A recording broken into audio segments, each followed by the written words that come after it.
ദൈവത്തിന് മഹത്വം. നമ്മുടെ ധ്യാനത്തിന് വേണ്ടി ഒരു വേദഭാഗം വായിക്കാം.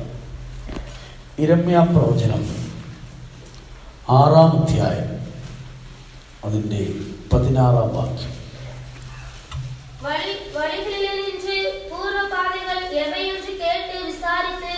நல்ல வழி எங்கே என்று பார்த்து அதிலே நடக்குங்கள், அப்பொழுது உங்கள் ஆத்மாவுக்கு இளைப்பாறுதல் கிடைக்கும் என்று கர்த்தர் சொல்கிறார். ദൈവത്തിന് മഹത്വം. യിരെമ്യാ പ്രവചനം 6-ാം അധ്യായത്തിൻ്റെ 16-ാം വാക്യമാണ് ഇപ്പോൾ നാം വായിച്ചു കേട്ടത്. ഇവിടെ ഒരു ദൈവിക അരുളപ്പാട് പ്രവാചകൻ യിരെമ്യാവ് പ്രസ്താവിക്കുകയാണ്. ഈ അരുളപ്പാടിൻ്റെ പ്രത്യേകത മനുഷ്യനെ വിശ്രാമത്തിലേക്ക് എങ്ങനെ കൊണ്ടെത്തിക്കാം എന്നുള്ളതാണ്. മലയാളത്തിൽ നിങ്ങളുടെ മനസ്സിന് വിശ്രാമം ലഭിക്കുമെന്നാണ്, എന്നാൽ തമിഴിലുള്ളതാണ് അതിൽ വളരെ കറക്റ്റ്. നിങ്ങളുടെ ആത്മാക്കൾക്ക് ഇളൈപ്പാറുതൽ ലഭിക്കും. ദൈവത്തിന് സ്തോത്രം. അഥവാ മനുഷ്യന് ദൈവം ഒരു നിത്യവിശ്രാമം ഒരുക്കിയിട്ടുണ്ട്. ആ വിശ്രാമത്തിൽ അനേക മഹത്വകരമായ കാര്യങ്ങളുണ്ട്. അത് നിത്യമാണ്. അതിൽ സന്തോഷമുണ്ട്, അതിൽ മഹത്വമുണ്ട്, അതിൽ പദവികളുണ്ട്, അതിൽ അനുഗ്രഹങ്ങളുണ്ട്. നൂറുകണക്കിന് വർഷങ്ങൾ വർണ്ണിച്ചാലും തീരാത്ത വലിയ അനുഗ്രഹങ്ങളുടെ ഒരു സമൃദ്ധിയിലേക്ക്, ഒരു വലിയ പദവിയിലേക്ക് മനുഷ്യനെ കൊണ്ടെത്തിക്കുവാൻ ദൈവം ആഗ്രഹിക്കുന്നു. അങ്ങനെയുള്ള ആഗ്രഹത്തിൻ്റെ അടിസ്ഥാനത്തിലാണ് ദൈവം മനുഷ്യനെ സൃഷ്ടിച്ചപ്പോൾ തൻ്റെ സ്വരൂപവും തൻ്റെ സാദൃശ്യവും അവന് നൽകിയത്. തൻ്റെ അതേ സ്വരൂപവും അതേ സാദൃശ്യവും നൽകിയത് തന്നോടൊപ്പം ജീവിക്കുവാൻ, തന്നോടൊപ്പം നിത്യതയിൽ വാഴുവാൻ. ദൈവത്തിന് സ്തോത്രം. ഒന്നുകൂടെ പറഞ്ഞാൽ, ദൈവം മനുഷ്യനെ എത്രമാത്രം സ്നേഹിക്കുന്നു എന്ന് ചോദിച്ചാൽ, വെളിപ്പാട് പുസ്തകം 3-ാം അധ്യായത്തിൻ്റെ 21-ാം വാക്യത്തിൽ എഴുതിയിരിക്കുന്നത്, ജയിക്കുന്നവന് ഞാൻ എന്നോടുകൂടെ എൻ്റെ സിംഹാസനത്തിലിരിപ്പാൻ വരം നൽകും, ഞാനും ജയിച്ച് എൻ്റെ പിതാവിനോടുകൂടെ അവൻ്റെ സിംഹാസനത്തിലിരുന്നത് പോലെ തന്നെ.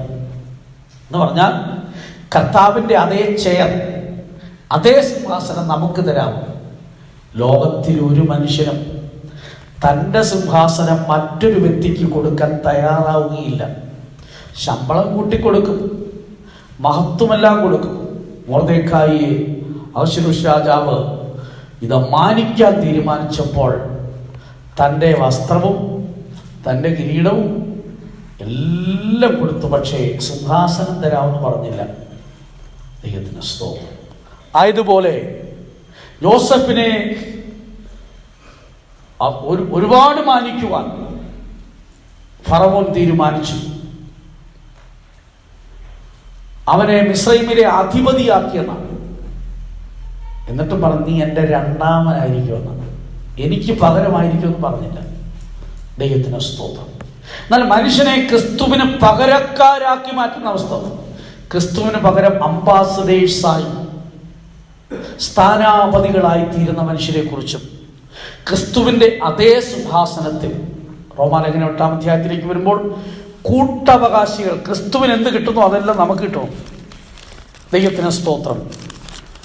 കർത്താവായ യേശു ക്രിസ്തുവിന് ലഭിക്കുന്ന അതേ പദവി, അതാണ് 8:17 വായിക്കുമ്പോൾ, മക്കളെങ്കിലോ അവകാശികളും ആകുന്നു, ദൈവത്തിൻ്റെ അവകാശികളും ക്രിസ്തുവിൻ്റെ അതേ കൂട്ടവകാശം തരും. അപ്പോൾ ദൈവം മനുഷ്യനെ എത്രയധികം സ്നേഹിക്കുന്നു. ദൈവമനുഷ്യന് കൊടുത്തിരിക്കുന്ന, വാഗ്ദത്തം ചെയ്തിരിക്കുന്ന പദവികളും മഹത്വങ്ങളും സന്തോഷങ്ങളും എത്ര വലുതാണ്. പക്ഷേ ഇപ്പോഴത്തെ അവരുടെ പോക്ക് കണ്ടപ്പോൾ ദൈവത്തിന് മനസ്സിലായി, കൂട്ടവകാശമല്ല, ഒന്നും കിട്ടാൻ വഴിയില്ല. ദൈവത്തിന് സ്തോത്രം. അവളുടെ ഇപ്പോഴത്തെ പോക്ക് ഡയറക്റ്റ് ആ പാതാളത്തിലേക്കുള്ള വഴിയാണെന്ന് മനസ്സിലാക്കിയിട്ട് പ്രവാചകനോട് പറയുകയാണ്, ഈ പോക്ക് പോയാൽ ഞാൻ ഒഴുക്കിയിരിക്കുന്ന വാഗ്ദത്ത നാടോ സ്വർഗരാജ്യമോ അവകാശമൊന്നും നിങ്ങൾക്ക് കിട്ടാൻ പോകുന്നില്ല. ദൈവത്തിന് സ്തോത്രം. അവർ പല കാര്യങ്ങൾ മനസ്സിലാക്കിയവരാണ്. ദൈവത്തിന് സ്തോത്രം. അവരുടെ ഇപ്പോഴത്തെ അവസ്ഥയെക്കുറിച്ച് പ്രവാചകൻ പറയുമ്പോൾ, യിരെമ്യാ പ്രവചനം 6-ാം അധ്യായത്തിലേക്ക് വരുമ്പോൾ ധാരാളം കാര്യങ്ങൾ അവിടെ എഴുതി വെച്ചിട്ടുണ്ട്. എല്ലാം ഒക്കെ പറഞ്ഞ് നിങ്ങളെ വിഷമിപ്പിക്കുന്നില്ല. എങ്കിലും 7-ാം വാക്യത്തിലേക്ക് വരുമ്പോൾ, കിണറ്റിൽ വെള്ളം നിറഞ്ഞിരിക്കുന്ന പോലെ പുതിയ ദുഷ്ടത. ദൈവത്തിന് സ്തോത്രം. അങ്ങനെയല്ല എഴുതിയിരിക്കുന്നത്.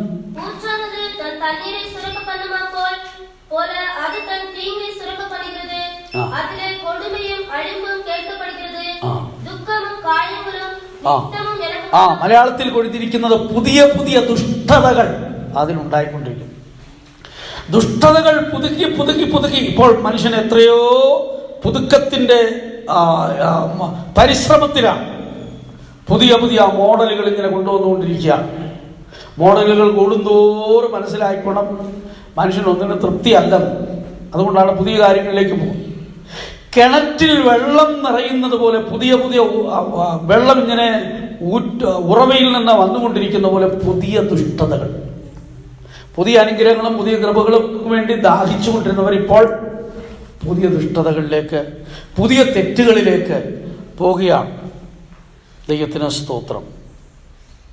ഇങ്ങനെ അവരുടെ പോക്ക് കണ്ടപ്പോൾ ദൈവത്തിന് മനസ്സിലായി, ഹൃദയത്തിന് ചെവിക്ക് പരിച്ഛേദനയില്ലാത്തവരായിത്തീർന്നു. അവളുടെ അവസ്ഥ 10-ാം വാക്യത്തിലേക്ക് വരുമ്പോൾ പറയുന്നത്,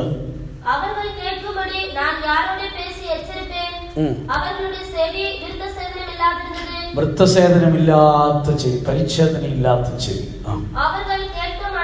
അതിന്റെ തെളിവ് എന്താ?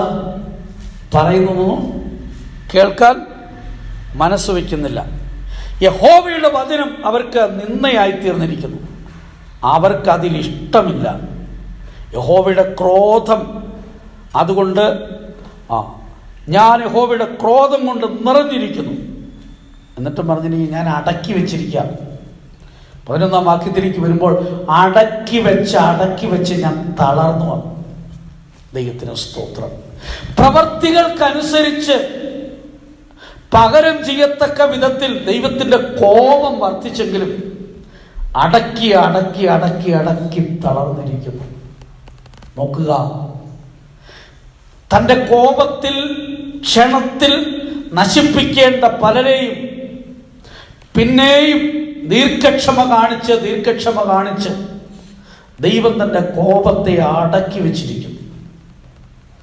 അതുകൊണ്ട് പ്രവാചകൻ പറയുകയാണ്, ഈ രീതിയിൽ പോയാൽ സ്വസ്ഥതയില്ലാത്തൊരു സ്ഥലത്തേക്കായിരിക്കും നിങ്ങളുടെ ആത്മാക്കൾ പോകുന്നത്. ദൈവത്തിൻ്റെ ജനമെന്നും അരുളപ്പാട് പ്രാപിച്ചവരെന്നും പൗരോഹിത്യമുള്ളവരെന്നും ന്യായപ്രമാണമുള്ളവരെന്നും പിതാക്കന്മാരുള്ളവരെന്നും ഒക്കെ അഭിമാനിച്ചുകൊണ്ട് അവർ പോകുന്നത് നിത്യനാശത്തിലേക്കാണ് എന്ന് മനസ്സിലാക്കിക്കൊണ്ടാണ് ഈ ആലോചന. ഇന്ന് പകൽക്കാലം ദൈവത്തിന്റെ പരിശുദ്ധാത്മാവ് ഓർപ്പിക്കുന്ന ഈ ആലോചനയുടെ മുൻപിൽ ആരും വഞ്ചിതരായി തീരരുത്. തങ്ങളുടെ പോക്ക് എവിടേക്കാണ്?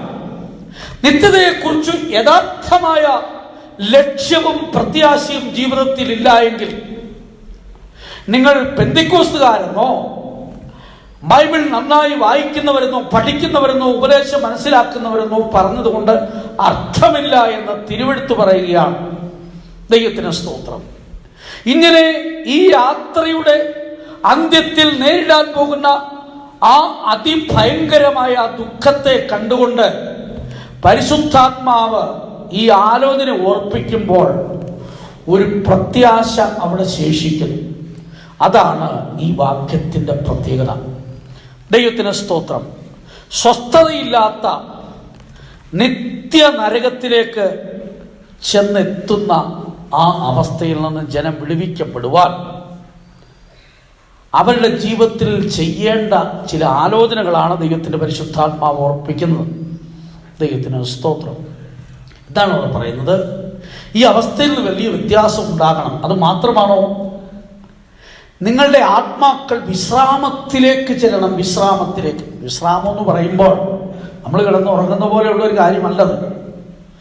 സകല കഷ്ടങ്ങളെയും മറന്ന്, സകല വേദനകളെയും മറന്ന് നിത്യമായ സന്തോഷത്തിലേക്ക്, നിത്യസമാധാനത്തിലേക്ക്, നിത്യമഹത്വത്തിലേക്ക്, ആദ്യം ഓർപ്പിച്ചതുപോലെ സിംഹാസനത്തിൻ്റെ ദൈവിക മഹത്വത്തിലേക്ക് ചെന്ന് ചേരുന്ന ഒരു അനുഭവം. അത് മനുഷ്യനെ മാത്രം ദൈവം വാഗ്ദാനം ചെയ്താണ്. ദൂതന്മാർക്ക് പോലും ഇല്ല. പൂർണ്ണരായി സൃഷ്ടിക്കപ്പെട്ട് സ്വർഗത്തിലും ഭൂമിയിലും യഥേഷ്ടം സഞ്ചരിക്കുന്ന ശക്തന്മാരായ ജ്ഞാനികളായ ദൈവത്തിൻ്റെ ആജ്ഞകളൊക്കെ നിവർത്തിക്കുവാൻ നിയോഗിക്കപ്പെട്ട ശക്തന്മാരായ ദൂതന്മാർക്ക് പോലും കിട്ടാത്ത അവകാശം ഈ മൺപാത്രങ്ങൾക്ക് അഥവാ ഈ മൺകീടങ്ങൾക്ക് ദൈവം നൽകിയിരിക്കുകയാണ്. ദൈവത്തിന് സ്തോത്രം. യാക്കോബിനെ കുറിച്ച് പറയുന്ന പുഴുവായ യാക്കോബ്. ദാവീദ് പറയുമ്പോൾ ഈ ചെള്ള, ചത്ത നായ എന്നൊക്കെ പറയുകയാണ് തന്നെ കുറിച്ച്. ഒരു രാജാവ് പറയുകയാണ്, ഞാനൊരു ചെള്ളാണ്, ഞാനൊരു ചത്ത നായാണ്.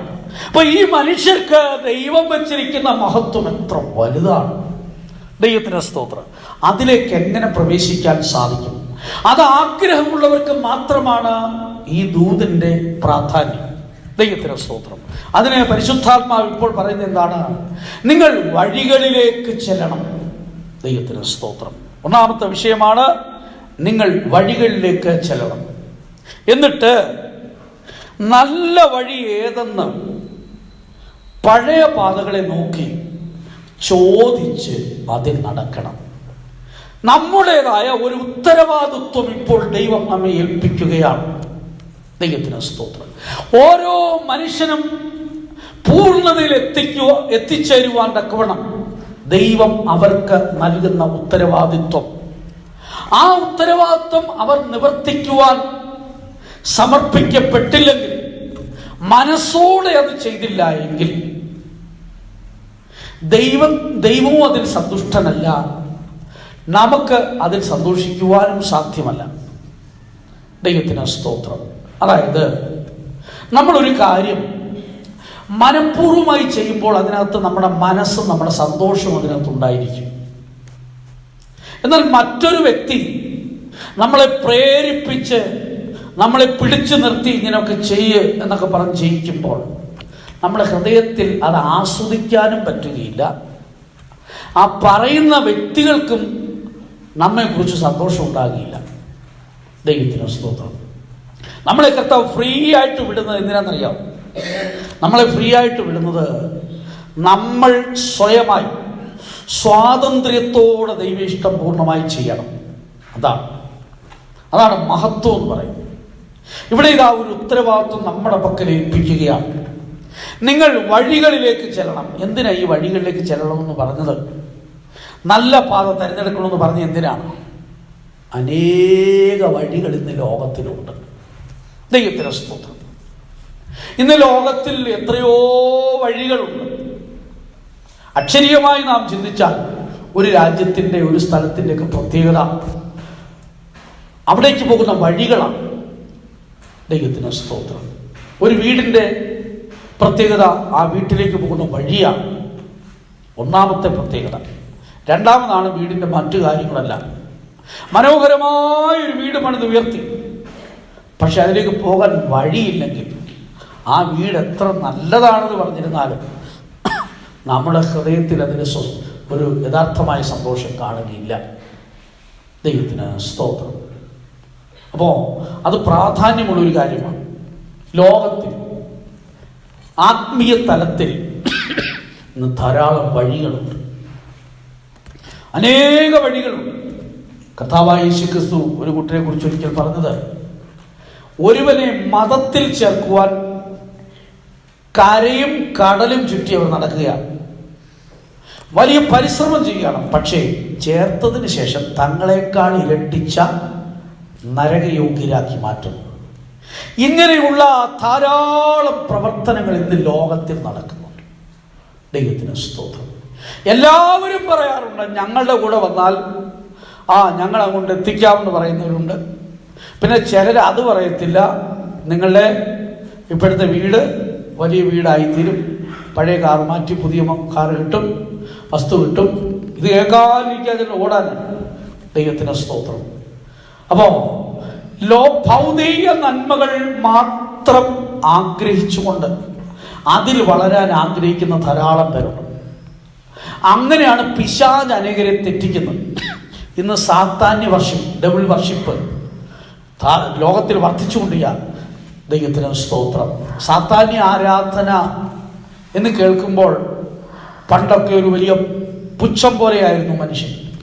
ഇന്ന് ലോകത്തിലെ വലിയ വലിയ മനുഷ്യർ അതിലെ പ്രധാനികളാണ്. കാരണം ഭൗതികമായ വാഗ്ദത്തങ്ങൾ ധാരാളം നൽകിക്കൊണ്ടാണ് സാത്താൻ ഒരു മനുഷ്യനെ വശീകരിക്കുന്നത്. യേശുക്രിസ്തുവിനെ പോലും ലോകത്തിൻ്റെ മഹത്വം മുഴുവൻ കാണിച്ചിട്ട് ഒന്ന് നമസ്കരിച്ചാൽ മതി. എല്ലാ ആരാധനയ്ക്കൊന്നും വേണ്ട, ഒന്ന് നമസ്കരിച്ചാൽ മതി. ദൈവത്തിന് സ്തോത്രം. ഒന്ന് ആരാധിച്ചാൽ മതി, ഒന്ന് വണങ്ങിയാൽ മതി, ലോകം മുഴുവൻ തരാം. ദൈവത്തിന് സ്തോത്രം. ഇപ്പോഴത്തെ ചിലരുടെ രീതി കണ്ടാൽ ഇങ്ങനൊരു പ്രോമിസ് സാത്താൻ കൊടുത്തിരുന്നെങ്കിൽ ഒന്നല്ല, ആയുഷ്കാലം മുഴുവൻ നമസ്കരിച്ചേനെ. എന്തിനാ? ലോകത്തെ സ്വന്തമാക്കാൻ. അങ്ങനെയാണ് അനേകർ സാത്താനെ ഇന്ന് ആരാധിച്ചു കൊണ്ടിരിക്കുന്നത്. ലോകത്തെ സ്വന്തമാക്കുവാൻ, വലിയ വലിയ ആസ്തിയിൽ സ്വന്തമാക്കുവാൻ, ധനികരായി തീരുവാൻ, വലിയവരായി തീരുവാൻ. ഇത് സാത്താൻ്റെ ഏറ്റവും വലിയൊരു വഞ്ചനയാണ്. ദൈവത്തിന് സ്തോത്രം. ഈ ലോകത്തിൻ്റെ ചിന്തയും ധനത്തിൻ്റെ വഞ്ചനയും വചനത്തെ ഞെരുക്കുന്നുവെന്ന് കർത്താവായ യേശുക്രിസ്തു പറഞ്ഞത് അതുകൊണ്ടാണ്. ദൈവത്തിന് സ്തോത്രം. വചനത്തെ ഞെരുക്കുന്നു എന്ന് പറഞ്ഞാൽ അർത്ഥം എന്താണ്? അവൻ പാലിക്കേണ്ടതായ ദൈവോചനപ്രകാരമുള്ള ജീവിതത്തിന് ഞെരുക്കമുണ്ടാകുന്നു. മത്തായിയുടെ സുവിശേഷം 13-ാം അധ്യായത്തിൻ്റെ 22 കാണുന്നത് അവരുടെ ഹൃദയത്തിൻ്റെ അവസ്ഥ പറയുന്നത് മുള്ളിനിടയിൽ വിതയ്ക്കപ്പെട്ട വിത്ത് പോലെ. അങ്ങനെയല്ലേ? വചനത്തെ കേൾക്കുന്നു. അവരെല്ലാം മെസ്സേജ് കേൾക്കുന്നവരാണ്, പ്രസംഗം കേൾക്കുന്നവരാണ്. പക്ഷേ എന്ത് ചെയ്യുന്നു? ഈ ലോകത്തിൻ്റെ ചിന്ത, ധനത്തിൻ്റെ വഞ്ചന എന്ത് ചെയ്യുന്നു? വചനത്തെ ഞെരുക്കിയിട്ട് നിഷ്ഫലനാക്കുന്നു. ഫലമില്ലാത്തവരായിത്തീരും. ഫലമില്ല. ആരാധനയ്ക്ക് പോകുന്നു, പ്രാർത്ഥനയ്ക്ക് പോകുന്നു, അംഗത്വം എടുക്കുന്നു, പക്ഷേ ഫലമില്ല, പ്രയോജനമില്ല. കാരണം ഈ വചനത്തെ അങ്ങ് ഞെരുക്കി ഞെരുക്കി ഞെരുക്കി ഞെരുക്കി എന്ന് പറഞ്ഞാൽ ഞെരുക്കാമെന്നത് ആത്മീയ കാര്യങ്ങളെ. ദൈവത്തിന് സ്തോത്രം. ആത്മീയ കൂട്ടങ്ങളെ ഞെരുക്കുന്നു, ആരാധനയെ ഞെരുക്കുന്നു, പ്രാർത്ഥന ഞെരുക്കുന്നു, ഉപവാസ ജീവിതം ഞെരുക്കുന്നു. ഇതെല്ലാം ഞെരുക്കുന്നു. മറ്റുള്ളതെങ്കിലും ഞെരുക്കാൻ പറ്റുമോ? കോളേജിലെ കാര്യം ഞെരുക്കാൻ പറ്റുമോ? ഓഫീസിലെ കാര്യം ഞെരുക്കാൻ പറ്റുമോ? കൃഷിസ്ഥലത്തെ കാര്യം ഞെരുക്കാൻ പറ്റുമോ? എന്തോ ഈ പറയുന്നത്? പിന്നെ ആ കൂടെ ഞെരുക്കാൻ പറ്റുന്നത് എന്താ? കാത്തിരിപ്പുണ്ട്, ഉപവാസ പ്രാർത്ഥന. ഞായറാഴ്ച ഇപ്പോൾ ആരാധനയുടെ ടൈം കുറച്ചത് ചിലർക്കൊക്കെ സന്തോഷമാണ്. ദൈവത്തിന് സ്തോത്രം. അപ്പം ഞെരുക്കി ഞെരുക്കി ഞെരുക്കി ഞെരുക്കി അവസാനം എന്ത് ചെയ്യുന്നു? പ്രയോജനമില്ലാതെയായിത്തീരും. ഈ ലോകത്തിൻ്റെ ചിന്തയും ധനത്തിൻ്റെ വഞ്ചനയും. ദൈവത്തിന് സ്തോത്രം. പിശാചിന്റെ വാഗ്ദത്തം എന്താണ്? ലോകത്തിൽ തന്നെ വലിയവരാക്കി മാറ്റാം. ഇതേ വാഗ്ദത്തം ചില ആത്മീയ തലങ്ങളിൽ സുവിശേഷകന്മാർ ഉപയോഗിക്കുന്നു. അങ്ങനെയാണ് ഈ പ്രോസ്പെരിറ്റി ഗോസ്പൽ പ്രവേശിച്ചിട്ട് അനേകരെ അതിനെ അടിമകളാക്കി മാറ്റുന്നു. സ്വർഗത്തെക്കുറിച്ചുള്ള ചിന്ത അവർക്ക് എന്നേ നഷ്ടപ്പെട്ടു പോയി. പിന്നെ അവർ ഉദ്ദേശിക്കുന്ന കിട്ടാതെയായി തീരുമ്പോൾ മാത്രമാണ് അവരതിൽ നിന്ന് വിട്ടുനിൽക്കുന്നത്. ദൈവത്തിന് സ്തോത്രം. സ്വർഗത്തെക്കുറിച്ച്, ദൈവരാജ്യത്തെക്കുറിച്ച്, സിംഹാസനത്തെക്കുറിച്ചുള്ള ചിന്തയൊക്കെ നഷ്ടപ്പെട്ടിട്ട് നാളുകളായി. ഇനിയിപ്പോൾ എങ്ങനെയാണ് ഇവിടെ എങ്ങനെയെങ്കിലും? പിന്നെ ഇച്ചിരി ഭയമുള്ളത് ഇപ്പോൾ ഈ കൊറോണ വൈറസ് പ്രവേശിച്ചതുകൊണ്ട് ഇനി മരിക്കുന്നത് എപ്പോഴാണെന്ന് അറിയത്തില്ലല്ലോ. എപ്പോഴാണ് ചുമ കൂടുന്നത്, തൊണ്ടയ്ക്ക് പ്രയാസം ഉണ്ടാകുന്ന, ആഹാരത്തിന് ടേസ്റ്റ് ഇല്ലാതായിത്തീരുന്നത്, ഇതൊക്കെ പേടിച്ചാൽ ചിലപ്പോൾ പ്രാർത്ഥനയ്ക്ക് പോകുന്നത് എനിക്ക് തോന്നുന്നു. ദൈവത്തിന് സ്തോത്രം. ഡോക്ടറുടെ പോവുകയില്ല. കാര്യം ആദ്യം ചെയ്യുന്ന ടെസ്റ്റ് കൊറോണ ടെസ്റ്റാണ്. അതുകൊണ്ട് ചുമച്ചാലും ഇപ്പം നേരത്തെ ചുമ വരാൻ തുടങ്ങുമ്പോഴേ ഹോസ്പിറ്റലുമായിട്ട് കണക്ട് ചെയ്തവരിപ്പോൾ ഒത്തിരി ചുമച്ചാലും ഇപ്പോൾ പോകത്തില്ല. കാര്യം ആദ്യം ടെസ്റ്റ്, പിന്നെ ക്വാറന്റൈൻ, പിന്നെ അവിടെ ബ്ലോക്ക് ചെയ്താൽ എന്ത് ചെയ്യും? ദൈവത്തിന് സ്തോത്രം. അത് പേടിച്ചൊക്കെ കുറച്ച് പേരൊക്കെ ദൈവത്തെ വിളിക്കുന്ന എനിക്ക് തോന്നുന്നു. പക്ഷെ അത് വന്നിട്ടും കൂടെ ദൈവത്തോട് അടുക്കാത്തവരുണ്ട്. അവരുടെ കാര്യം എന്നാ പറയട്ടെ? നരകത്തിലേക്ക് രജിസ്റ്റർ ചെയ്തതാണെന്ന് ചിലരെ കാണുമ്പോൾ തോന്നിയിട്ടുണ്ട്. നരകത്തിലേക്ക് രജിസ്റ്റർ ചെയ്തതാണ്. ദൈവത്തിന് സ്തോത്രം. എന്നാൽ ദൈവത്തിൻ്റെ ആത്മാവ് എന്തു പറയുന്നു? നീ വഴികളിലേക്ക് ചെന്നിട്ട് നീ സെലക്ട് ചെയ്യേണ്ട വഴി ഏതാണെന്ന് ഞാൻ നിനക്ക് പറഞ്ഞു തരാം. ദൈവത്തിന് സ്തോത്രം. ധാരാളം വഴികൾ നിന്റെ മുമ്പിലുണ്ട്. എന്താണ് ഈ വഴികളെന്ന് ഉദ്ദേശിക്കുന്നതെന്ന് അറിയാമോ? വഴികളെന്ന് ഉദ്ദേശിക്കുന്നത് എന്താണ്? തിരുവഴുത്തിലേക്ക് വരുമ്പോൾ നമുക്ക് മനസ്സിലാക്കാൻ സാധിക്കും. ദൈവത്തിന് സ്തോത്രം. 1:8 വാക്യത്തിലേക്ക് വരുമ്പോൾ, യെരൂശലേമേ, എൻ്റെ ഉള്ളം നിന്നെ വിട്ട് പിരിയാതെയും ഞാൻ നിന്നെ ശൂന്യവും നിർജ്ജനവും ആക്കാതെയും ഇരിക്കേണ്ടതിന് ഉപദേശം കൈക്കൊള്ളുക. അപ്പൊ ഇപ്പോൾ അവർ തിരഞ്ഞെടുക്കുന്ന വഴി യഥാർത്ഥമായ ഉപദേശമില്ലാത്ത വഴിയാണ്. ആത്മീയ ജീവിതത്തിൽ വളരെ പ്രാധാന്യമർഹിക്കുന്ന ഒരു വിഷയമാണ് പത്യോപദേശങ്ങൾ. ദൈവ വചനത്തിൽ ദൈവരാജ്യത്തിന് വേണ്ടി നമ്മെ ഒരുക്കുവാൻ തിരുവെഴുത്ത് വെളിപ്പെടുത്തുന്ന ഉപദേശ സത്യങ്ങൾ. ദൈവത്തിന് സ്തോത്രം. ഉപദേശത്തിന്റെ ഓരോ കാറ്റിനാൽ അലയുന്ന മനുഷ്യർ ഉണ്ട്. ദൈവത്തിന് സ്തോത്രം. അങ്ങനെ ഓരോരുത്തരും നഷ്ടപ്പെട്ടു പോകുന്നു. എഫേസ്യ ലേഖനം 4-ാം അധ്യായത്തിന്റെ 14-ാം വാക്യത്തിലേക്ക് വരുമ്പോൾ ഉപദേഷ്ടാക്കന്മാരിൽ നടക്കുന്ന കാര്യം അവിടെ എഴുതിയിരിക്കുന്നത്. നാം ഇനി കുളന്തകളായിരാമൽ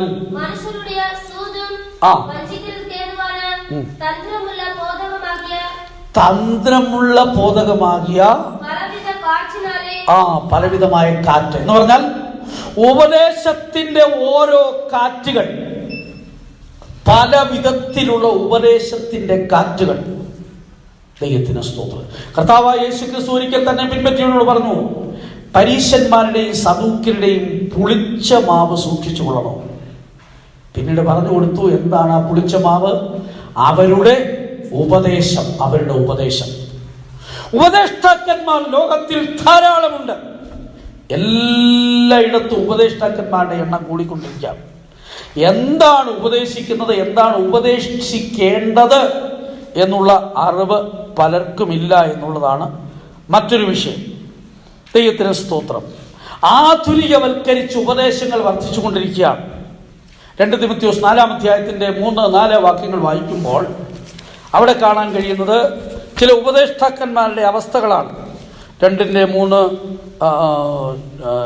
തിമോഥെയോസ് 4-ന്റെ 3-4 വാക്യങ്ങളിലേക്ക് വരുമ്പോൾ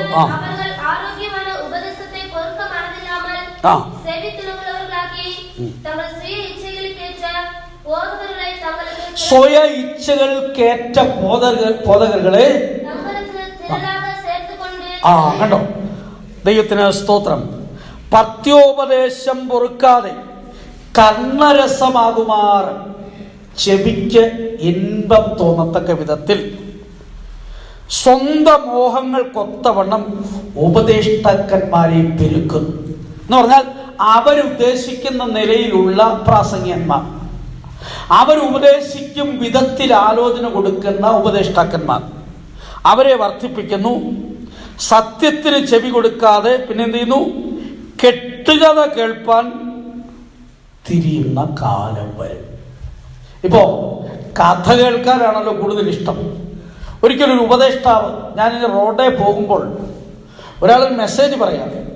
ഞാൻ ആദ്യമേ കേൾക്കുന്നത്, ഞാനൊരു 2-3 തമാശകൾ പറയാൻ പോവുകയാണ്. ഒരു പ്രാസംഗികനാണ്, സ്റ്റേജിൽ നിന്നുകൊണ്ട് പറയുകയാണ്, ഞാൻ 2-3 തമാശകൾ പറയാൻ പോവുകയാണ്.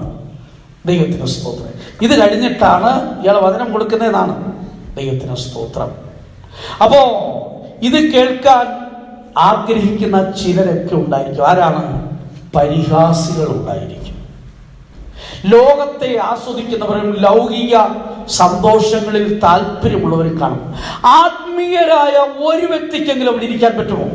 തമാശ പറയാൻ പോവുകയാണെന്ന് പറഞ്ഞപ്പോൾ തന്നെ ആ മനുഷ്യന്റെ ആത്മീയ അധപ്പതനത്തെ കുറിച്ച് അപ്പോൾ തന്നെ എൻ്റെ മനസ്സിൽ ദൈവാത്മാവ് പറഞ്ഞു.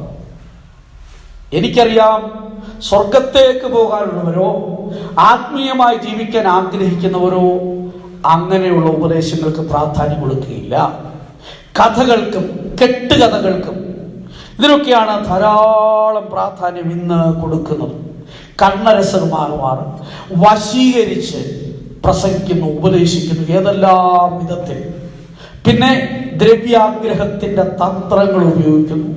ഒന്നും വേണ്ട എന്ന് പറയുമ്പോഴും വാങ്ങിച്ചു കൂട്ടിക്കൊണ്ടാണ് പറയുന്നത്. ദൈവത്തിന് സ്തോത്രം. ചില ആത്മഭാരവുമായിട്ട് പോയിട്ട് തിരിച്ചു വരുമ്പോൾ പോക്കറ്റ് ഭാരവുമായിട്ടാണ് തിരിച്ചു വരും. ദൈവത്തിന് സ്തോത്രം. അവരുടെ കീശയുടെ ഭാരം വർദ്ധിപ്പിക്കുവാൻ വേണ്ടി അവർ ആത്മാവിൻ്റെ ഭാരം എന്ന് പറഞ്ഞുകൊണ്ട് മുൻപോട്ട് പോവുകയാണ്. ഞാൻ ആരെയും വിധിക്കുകയല്ല, അറിവിന് വേണ്ടി പറഞ്ഞെന്ന് മാത്രമേ ഉള്ളൂ. ഇങ്ങനെ ഉപദേഷ്ടാക്കന്മാരുടെ എണ്ണം വർദ്ധിപ്പിച്ചു. ശമ്പളത്തിന് വേണ്ടി, പണത്തിന് വേണ്ടിയൊക്കെ ശുശ്രൂഷ ചെയ്യണം. പാസ്റ്റർ തോമസ് അവர்கள் ഒരിക്കൽ ഒരു മെസ്സേജ് കൊടുത്തപ്പോൾ താൻ പറഞ്ഞൊരു വിഷയം ഞാൻ ഇപ്പോൾ ഓർക്കുന്നു. ശമ്പളത്തിന് ശുശ്രൂഷ ചെയ്യുന്നവർ ഒരു സമയത്ത് പിശാച് കൂടുതൽ സാലറി തരാമെന്ന് പറഞ്ഞാൽ ചിലപ്പോൾ അവരുടെ അടുക്കൽ പോകുമോ, അവൻ്റെ അടുക്കൽ പോകുമോ എന്ന് സംശയിക്കുന്നു. ദൈവത്തിന് സ്തോത്രം. ഇന്ന് ശമ്പളം വാങ്ങിച്ച് ശുശ്രൂഷ ചെയ്യുന്നവർ നാളെ പിശാച് പറയുക അവിടെ കിട്ടുന്നതിനേക്കാൾ സാലറി ഞാൻ ഇവിടെ തരാമെന്ന് പറഞ്ഞാൽ ചിലപ്പോൾ അവിടേക്ക് പോകുമോ എന്ന്. ലോകം അങ്ങനെ ആയിക്കൊണ്ടിരിക്കുകയാണ്. ദൈവത്തിന് സ്തോത്രം. ക്രിസ്തു നിമിത്തം ചിലർ ഭോഷന്മാരായി തീരുമ്പോൾ, ക്രിസ്തു നിമിത്തം ഒന്നുമില്ലാത്തവരായി തീരുമ്പോൾ, ക്രിസ്തു നിമിത്തം ദൈവരാജ്യ നിമിത്തം ദരിദ്രരായി തീരുമ്പോൾ, ഉപദേശത്തിന്റെ പല കാറ്റുകളിലൂടെ അനേകരെ വഞ്ചിക്കുന്ന ദുഷ്ട ആത്മാക്കൾ ഉപദേഷ്ടാക്കന്മാരിൽ പ്രവർത്തിച്ചു കൊണ്ടിരിക്കുന്നു. അതുകൊണ്ടാണ് കൂടുതൽ ശിക്ഷ കിട്ടാതിരിക്കാൻ അനേകർ ഉപദേഷ്ടാക്കന്മാരെ ആകരുതെന്ന് യാക്കോബിന്റെ ലേഖനത്തിൽ നമ്മൾ വായിക്കുന്നുണ്ട്. ദൈവത്തിന് സ്തോത്രം. യാക്കോബ് 3:1 വായിക്കുന്നത്, അധികം ശിക്ഷാവിധി വരുമെന്നറിഞ്ഞ് നിങ്ങളിൽ അനേകർ ഉപദേഷ്ടാക്കന്മാരാകരുത്. ദൈവത്തിന് സ്തോത്രം.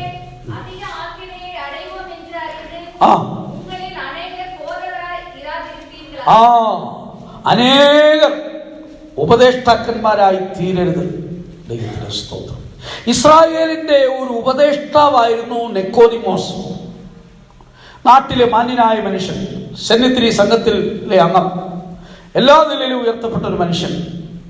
എങ്കിലും കർത്താവ് ചോദിച്ചു, നീ ഉപദേഷ്ടാവായിരുന്നിട്ടും നീ ഉപദേശത്തിന്റെ ബാലപാഠങ്ങൾ പോലും നിനക്ക് അറിയത്തില്ലല്ലോ, സ്വർഗരാജ്യത്തിൽ പോകുന്നത് എങ്ങനെയാണെന്ന് നിനക്കറിയത്തില്ലല്ലോ. കർത്താവ് പറഞ്ഞു, സ്വർഗരാജ്യം കാണണമെങ്കിൽ പുതുതായി ജനിക്കണം, പുതുതായി ജനിച്ചില്ലെങ്കിൽ കാണാൻ പോലും പറ്റുകയില്ല.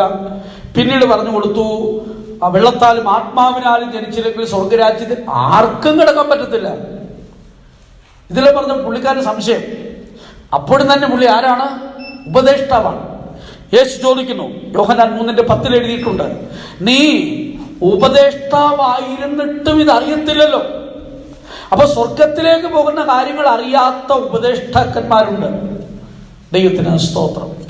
അങ്ങനെയുള്ളവരുടെ എണ്ണം വർദ്ധിച്ചുകൊണ്ടിരിക്കുന്നു. അതുകൊണ്ട് വഴികളിൽ ചെല്ലുമ്പോൾ, അഥവാ ഈ ഉപദേശങ്ങളിലേക്ക് നിങ്ങൾ ചെല്ലുമ്പോൾ യാഥാർത്ഥ്യങ്ങളെ നിങ്ങൾ മനസ്സിലാക്കണം. ദൈവത്തിന് സ്തോത്രം. നിങ്ങൾ യെരുശലേമേ, എൻ്റെ ഉള്ളം നിന്നെ വിട്ടുപിരിയാതിരിക്കേണ്ടതിന്, അഥവാ ദൈവിക ബന്ധത്തിൽ നിനക്ക് മുൻപോട്ട് പോകേണ്ടതിന്, കൂടാതെ ഞാൻ നിന്നെ ശൂന്യവും നിർജ്ജന പ്രദേശവും ആക്കാതിരിക്കേണ്ടതിന്, അഥവാ നിന്റെ ആത്മീയ മൂല്യങ്ങൾ നഷ്ടപ്പെട്ടു പോകാതിരിക്കേണ്ടതിന് എന്ത് ചെയ്യണം? ഉപദേശം കൈക്കൊള്ളണം. ആ ഉപദേശമാണ് വഴികൾ എന്ന് തിരുവെഴുത്ത് പറയുന്നത്. ദൈവത്തിന് സ്തോത്രം. പിന്നെയും ഒന്നുകൂടെ മനസ്സിലാക്കാൻ 19-ാം വാക്യം വായിക്കുമ്പോൾ, ഭൂമിയെ കേൾക്കാം, എൻ്റെ ജനം എൻ്റെ വചനങ്ങളെ ശ്രദ്ധിക്കാതെ എൻ്റെ ന്യായപ്രമാണത്തെ നിരസിച്ചു കളഞ്ഞതുകൊണ്ട് ഞാൻ അവരുടെ വിചാരങ്ങളുടെ ഫലമായി അനർത്ഥങ്ങൾ വരുത്തും. വിചാരങ്ങളുടെ ഫലമായി അനർത്ഥങ്ങൾ വരുത്തും. തെറ്റായ ചിന്തകൾ നിമിത്തം അനർത്ഥം ഉണ്ടാകും. എങ്ങനെയാണ് അതുണ്ടാകുന്നത്? എൻ്റെ ന്യായപ്രമാണത്തെ നിരസിച്ചതുകൊണ്ട്, എൻ്റെ വചനത്തെ കേൾക്കാത്തതുകൊണ്ട്. അങ്ങനെയെങ്കിൽ നമുക്ക് വ്യക്തമായി മനസ്സിലാക്കാൻ സാധിക്കും, ഈ വഴികൾ എന്ന് പറയുന്നത് വിവിധ ഉപദേശങ്ങളും വിവിധ ആലോചനകളുമാണ്. അപ്പൊ നീ വഴികളിൽ ചെല്ലുമ്പോൾ നീ യഥാർത്ഥമായ വഴി സെലക്ട് ചെയ്യണം. എന്ത് ചെയ്യണം? നല്ല വഴി ഏത്, നല്ല വഴി ഏതെന്ന് പഴയ പാതകളെ ചോദിക്കണം. അപ്പൊ ഈ വഴികളുടെ ഇടയിൽ ഒരു നല്ല വഴിയുണ്ട്. ചിലർ പറയുന്നത് ഒന്നും കൊള്ളത്തില്ലെന്നാണ്, ഒരു മാർഗവും കൊള്ളത്തില്ല, ഒരു കൂട്ടായ്മയും കൊള്ളത്തില്ലെന്നാണ്. ഒരിക്കൽ ഒരാൾ അങ്ങനെയാണ് പറഞ്ഞത്, ഒരു സഭയും കൊള്ളത്തില്ല, ഒരു മാർഗവും കൊള്ളത്തില്ല, അതുകൊണ്ട് ഞാൻ വീട്ടിൽ ഇരിക്കുകയാണ്. അപ്പോ D.L. മൂഡി എന്ന ഭക്തൻ അദ്ദേഹത്തോട് പറഞ്ഞു, ഏതെങ്കിലും ഒന്ന് കൊള്ളാമെന്ന് നിങ്ങൾക്ക് തോന്നിയാൽ നിങ്ങൾ അവിടെ പോകരുതെന്ന് പറഞ്ഞു. ഒന്നും കൊള്ളത്തില്ലെന്ന് പറഞ്ഞപ്പോൾ ഏതെങ്കിലും ഒന്ന് ഭേദമെന്ന് തോന്നിയാൽ നിങ്ങൾ അവിടെ പോകരുത്. കാര്യം നിങ്ങൾ അവിടെ ചെന്നാൽ അതും കുഴപ്പമാകുന്നു, അതും അശുദ്ധമാകുന്നു. കാര്യം എന്താണ്? ഒന്നും കൊള്ളത്തില്ലെന്ന് പറഞ്ഞ ആളുടെ നിലവാരം അതാണെന്ന് ആ ഉപദേഷ്ടാവ് മനസ്സിലാക്കി. ദൈവത്തിന് സ്തോത്രം. അപ്പോ ഒന്നും കൊള്ളുകയില്ല, ഒരു കൂട്ടായ്മയും കൊള്ളുകയില്ല, എല്ലാം അങ്ങനെയാണ്, എല്ലാം ഇങ്ങനെയാണ്. ഇതിനെ അടച്ചാക്ഷേപിച്ചുകൊണ്ട് ക്രിസ്തീയ സമൂഹങ്ങളെ അടച്ചാക്ഷേപിക്കുന്നവരുണ്ട്, പെന്തിക്കോസ് വിഭാഗങ്ങളെ അടച്ചാക്ഷേപിക്കുന്നവരുണ്ട്, ഉപദേഷ്ടാക്കന്മാരെ അടച്ചാക്ഷേപിക്കുന്നവരുണ്ട്. ഇവരൊക്കെ ആരെന്നറിയാമോ? വെളിപ്പാട് പുസ്തകം 12-ാം അധ്യായത്തിൽ പറയുന്ന അവരെ കുറിച്ച്, നമ്മുടെ സഹോദരന്മാരെ രാപ്പകൽ കുറ്റം ചുമത്തുന്ന അപവാദി എന്നാണ് അവരെ കുറിച്ച്. ചില നോക്കുമ്പോൾ ഒന്നും കൊള്ളുകയില്ല, എല്ലാം അങ്ങനെയാണ്, എല്ലാവരും ഇങ്ങനെയാണ്, എല്ലാവരും തെറ്റി, ഒരു പെന്തിക്കോസും കൊള്ളത്തില്ല, ഇങ്ങനെയൊക്കെ സംസാരിക്കുന്നവരുണ്ട്. ദൈവത്തിന് സ്തോത്രം. അവരെ കുറിച്ചാണ് പറഞ്ഞിരിക്കുന്നത്. വെളിപ്പാട് പുസ്തകം 12:10, നമ്മുടെ സഹോദരന്മാരെ രാപ്പകൽ ദൈവസന്നിധിയിൽ കുറ്റം ചുമത്തുന്ന അപവാദിയെ തള്ളിയിട്ട് കളഞ്ഞു. അത് ഒരു സാത്താന്യ ആത്മാവാണ് അവരെ കൊണ്ട് അങ്ങനെ പറയിക്കുന്നത്. ഇല്ലെങ്കിൽ ഒരു ദുഷ്ട ആത്മാവ് അവരിൽ പ്രവേശിച്ചിട്ടാണ് ഒന്നും കൊള്ളുകയില്ല എന്ന് പറയും. എന്നാൽ ദൈവത്തിലെ വചനം എന്ന് പറയുന്നു, വഴികളിൽ ഒരു നല്ല വഴിയുണ്ട്, ഒരു നല്ല വഴിയുണ്ട്. അത് ഏതാണ് നല്ല വഴി? പഴയ പാതകൾ. ദൈവത്തിന് സ്തോത്രം. ഏറ്റവും പഴയ വഴി ഏതാണെന്ന് നോക്കിയാൽ മതി, അതാണ് നല്ല വഴിയാണ്. ദൈവത്തിന് സ്തോത്രം. ചിലര് ആത്മീയ ജീവിതത്തെ ആധുനീകവൽക്കരിക്കുകയാണ്, പഴയതെല്ലാം പോവുകയാണ്. ആരാധനയുടെ രീതി മാറി, ആരാധനയുടെ ക്രമങ്ങൾ വ്യത്യാസപ്പെട്ടു, ഉപദേശത്തിന്റെ രീതി മാറി, സഭയുടെ രീതി മാറി. ഇപ്പോൾ എല്ലാം അങ്ങ് എല്ലാ രീതിയിലും ആരാധനയ്ക്ക് പോകുന്ന ഏതാണ്ട് ടൂറിസത്തിന് പോകുന്ന പോലെയാണ്. ദൈവത്തിന് സ്തോത്രം. അവരുടെ ഭൗതിക സന്തോഷങ്ങൾക്കും സുഖത്തിനും ഒക്കെ പ്രാധാന്യം കൊടുത്ത് അങ്ങനെ പോവുകയാണ്. കുറഞ്ഞ പക്ഷം ഒരു 10 മിനിറ്റ് ഒന്ന് മുഴങ്കാലിൽ നിന്ന് ആരാധിക്കാൻ പോലും മനസ്സില്ല. ഇപ്പോൾ പ്രത്യേകിച്ച് ഈ ലോക്ക്ഡൗൺ ഒക്കെ ആയിക്കഴിഞ്ഞപ്പോൾ ആരാധനയ്ക്ക് ക്രമങ്ങൾ തുല്യ അകലമൊക്കെ ആകുമ്പോൾ ഞാൻ ചില ആരാധന സ്ഥലങ്ങൾ നോക്കിയപ്പോൾ മൊത്തം കസരയിട്ടിരിക്കുക. എല്ലാവരും കസരയിരിക്കുന്ന തെറ്റെന്നല്ല, താഴെ ഇരിക്കാൻ വയ്യാത്തവര്, ബുദ്ധിമുട്ടുന്നവര് ഒന്ന് ചാരിയിരിക്കുന്നത് കൊണ്ടോ കസേരയിരിക്കുന്നതുകൊണ്ടോ ഒന്നും തെറ്റൊന്നുമല്ല. പക്ഷെ കുഞ്ഞുങ്ങളെ പോലും ഇപ്പൊ കസേര കയറ്റി ഇരുത്തിയിരിക്കുക. കാരണം ഇനി എങ്ങോട്ട് പോകുമെന്ന് എനിക്ക് അറിഞ്ഞുകൂടാ. ദൈവത്തിന് സ്തോത്രം. ആത്മീയ കാര്യങ്ങൾക്കൊക്കെ മൂല്യച്യുതി സംഭവിച്ചിട്ട്, ആധുനീവൽക്കരിച്ചിട്ട് ഏതെല്ലാം നിലയിലേക്ക്. ദൈവത്തിന് സ്തോത്രം. ഇപ്പൊ തന്നെ ആരാധനയുടെ രീതികൾ മാറിക്കൊണ്ടിരിക്കുകയാണല്ലോ. വീട്ടിലിരുന്ന് പോലും സഹായത്തിന് കൂടാവുന്ന രീതിയാക്കിയാണല്ലോ. ടെലിഫോണും പിന്നെ ഹെഡ്ഫോണും ഉണ്ടെങ്കിൽ എവിടെ ഇരുന്ന് വേണമെങ്കിലും ആരാധിക്കാവുന്ന നിലയിലായി കഴിഞ്ഞു. ഏകദേശം പേരങ്ങനെ ആയിക്കഴിഞ്ഞു. അതുകൊണ്ട് ഇനി മുഴങ്കാൽമിരിക്കണമെന്നോ കണ്ണുനീരൊഴുക്കണമെന്നോ കരയണമെന്നോ ആ ആത്മീയ ജീവിതത്തിൽ ഒരു അഭ്യസനം പോലും ഇല്ലാത്ത നിലയിലായിക്കൊണ്ടിരിക്കുകയാണ്. അത് പറയുന്നത് പോലും ഇങ്ങനെ വീട്ടിലിരുന്ന് ആരാധിക്കാനുള്ളതായ കാര്യങ്ങളിലൊക്കെ മനുഷ്യൻ ഇറങ്ങിപ്പോയി എന്ന് പറഞ്ഞത് പോലും തെറ്റായി വ്യാഖ്യാനിക്കുന്നവരുണ്ട്. കാര്യം അവരുടെ മനസ്സ് അത്രത്തോളം അകന്നു പോയി, അത്രത്തോളം ദൈവത്തെ വിട്ട് ദൂരത്തായി പോയി. ദൈവത്തിന് സ്തോത്രം. ഒരു സമയത്ത് കണ്ണുനീരൊഴുക്കി മുഴങ്കാലിരുന്ന് പ്രാർത്ഥിച്ച് ആരാധനയൊക്കെ കഴിയുമ്പോൾ വിയർത്ത് ശരീരമൊക്കെ ചിലപ്പോൾ ചിലപ്പോൾ മുട്ടുവേദനിക്കും, കൈവേദനിക്കും. ലാസറപ്പച്ചൻ ആരാധനയെ കുറിച്ച് പറയുന്നത് ഞാൻ കേട്ടത് ഇപ്പോഴും ഓർക്കുന്നു. അതായത് ആരാധന എന്ന് പറയുന്നത് യാഗമാണ്, നമുക്ക് എല്ലാവർക്കും അറിയാം. പഴയ നിയമത്തിൽ യാഗം നടത്തിയ സ്ഥാനത്ത് പുതിയ നിയമത്തിൽ എന്ത് ചെയ്യുന്നു? ആരാധന നടത്തുന്നു. ശ്രേഷ്ഠമായ യാഗം ഏതാണെന്ന് റോമാലേഖനം 12-ാം അധ്യായത്തിന്റെ 1-ാം വാക്യത്തിൽ എഴുതിയിട്ടുണ്ട്. സഹോദരന്മാരെ, ഞാൻ ദൈവത്തിന്റെ മനസ്സിൽ ഓർപ്പിച്ച് നിങ്ങൾ ബുദ്ധിയുള്ള ആരാധനയായി നിങ്ങളുടെ ശരീരങ്ങളെ ജീവനും വിശുദ്ധിയും ദൈവത്തിന് പ്രസാദമുള്ള യാഗമായി സമർപ്പിപ്പിൻ. ബുദ്ധിയുള്ളവരുടെ ആരാധന ശരീരത്തെ യാഗമാക്കും. ദാവീദ് താൻ നടത്തുന്ന യാഗത്തെക്കുറിച്ച് പറയുമ്പോൾ, ഒർന്നാന്റെ കളത്തിൽ താൻ യാഗം നടത്തുമ്പോൾ ഒർന്നാൻ ആ സ്ഥലമെല്ലാം യാഗത്തിനായി കൊടുക്കാമെന്ന് പറയുമ്പോൾ ദാവീദ് പറഞ്ഞ ചെലവില്ലാതെ യാഗം നടത്തുകയില്ല. വിശുദ്ധന്മാർ ഇത് എടുത്തു പറയുന്നത് ഞാൻ കേട്ടിട്ടുണ്ട്. പ്രത്യേകിച്ച് നമ്മുടെ ചീഫ് പാസ്റ്ററായിരുന്ന ലാസറപ്പച്ചൻ പറഞ്ഞിട്ടുണ്ട്, നമ്മളുടെ യാഗങ്ങൾ എപ്പോഴും ചിലവുള്ള യാഗമായിരിക്കണം എന്ന് പറഞ്ഞതിൻ്റെ അർത്ഥം എന്താ?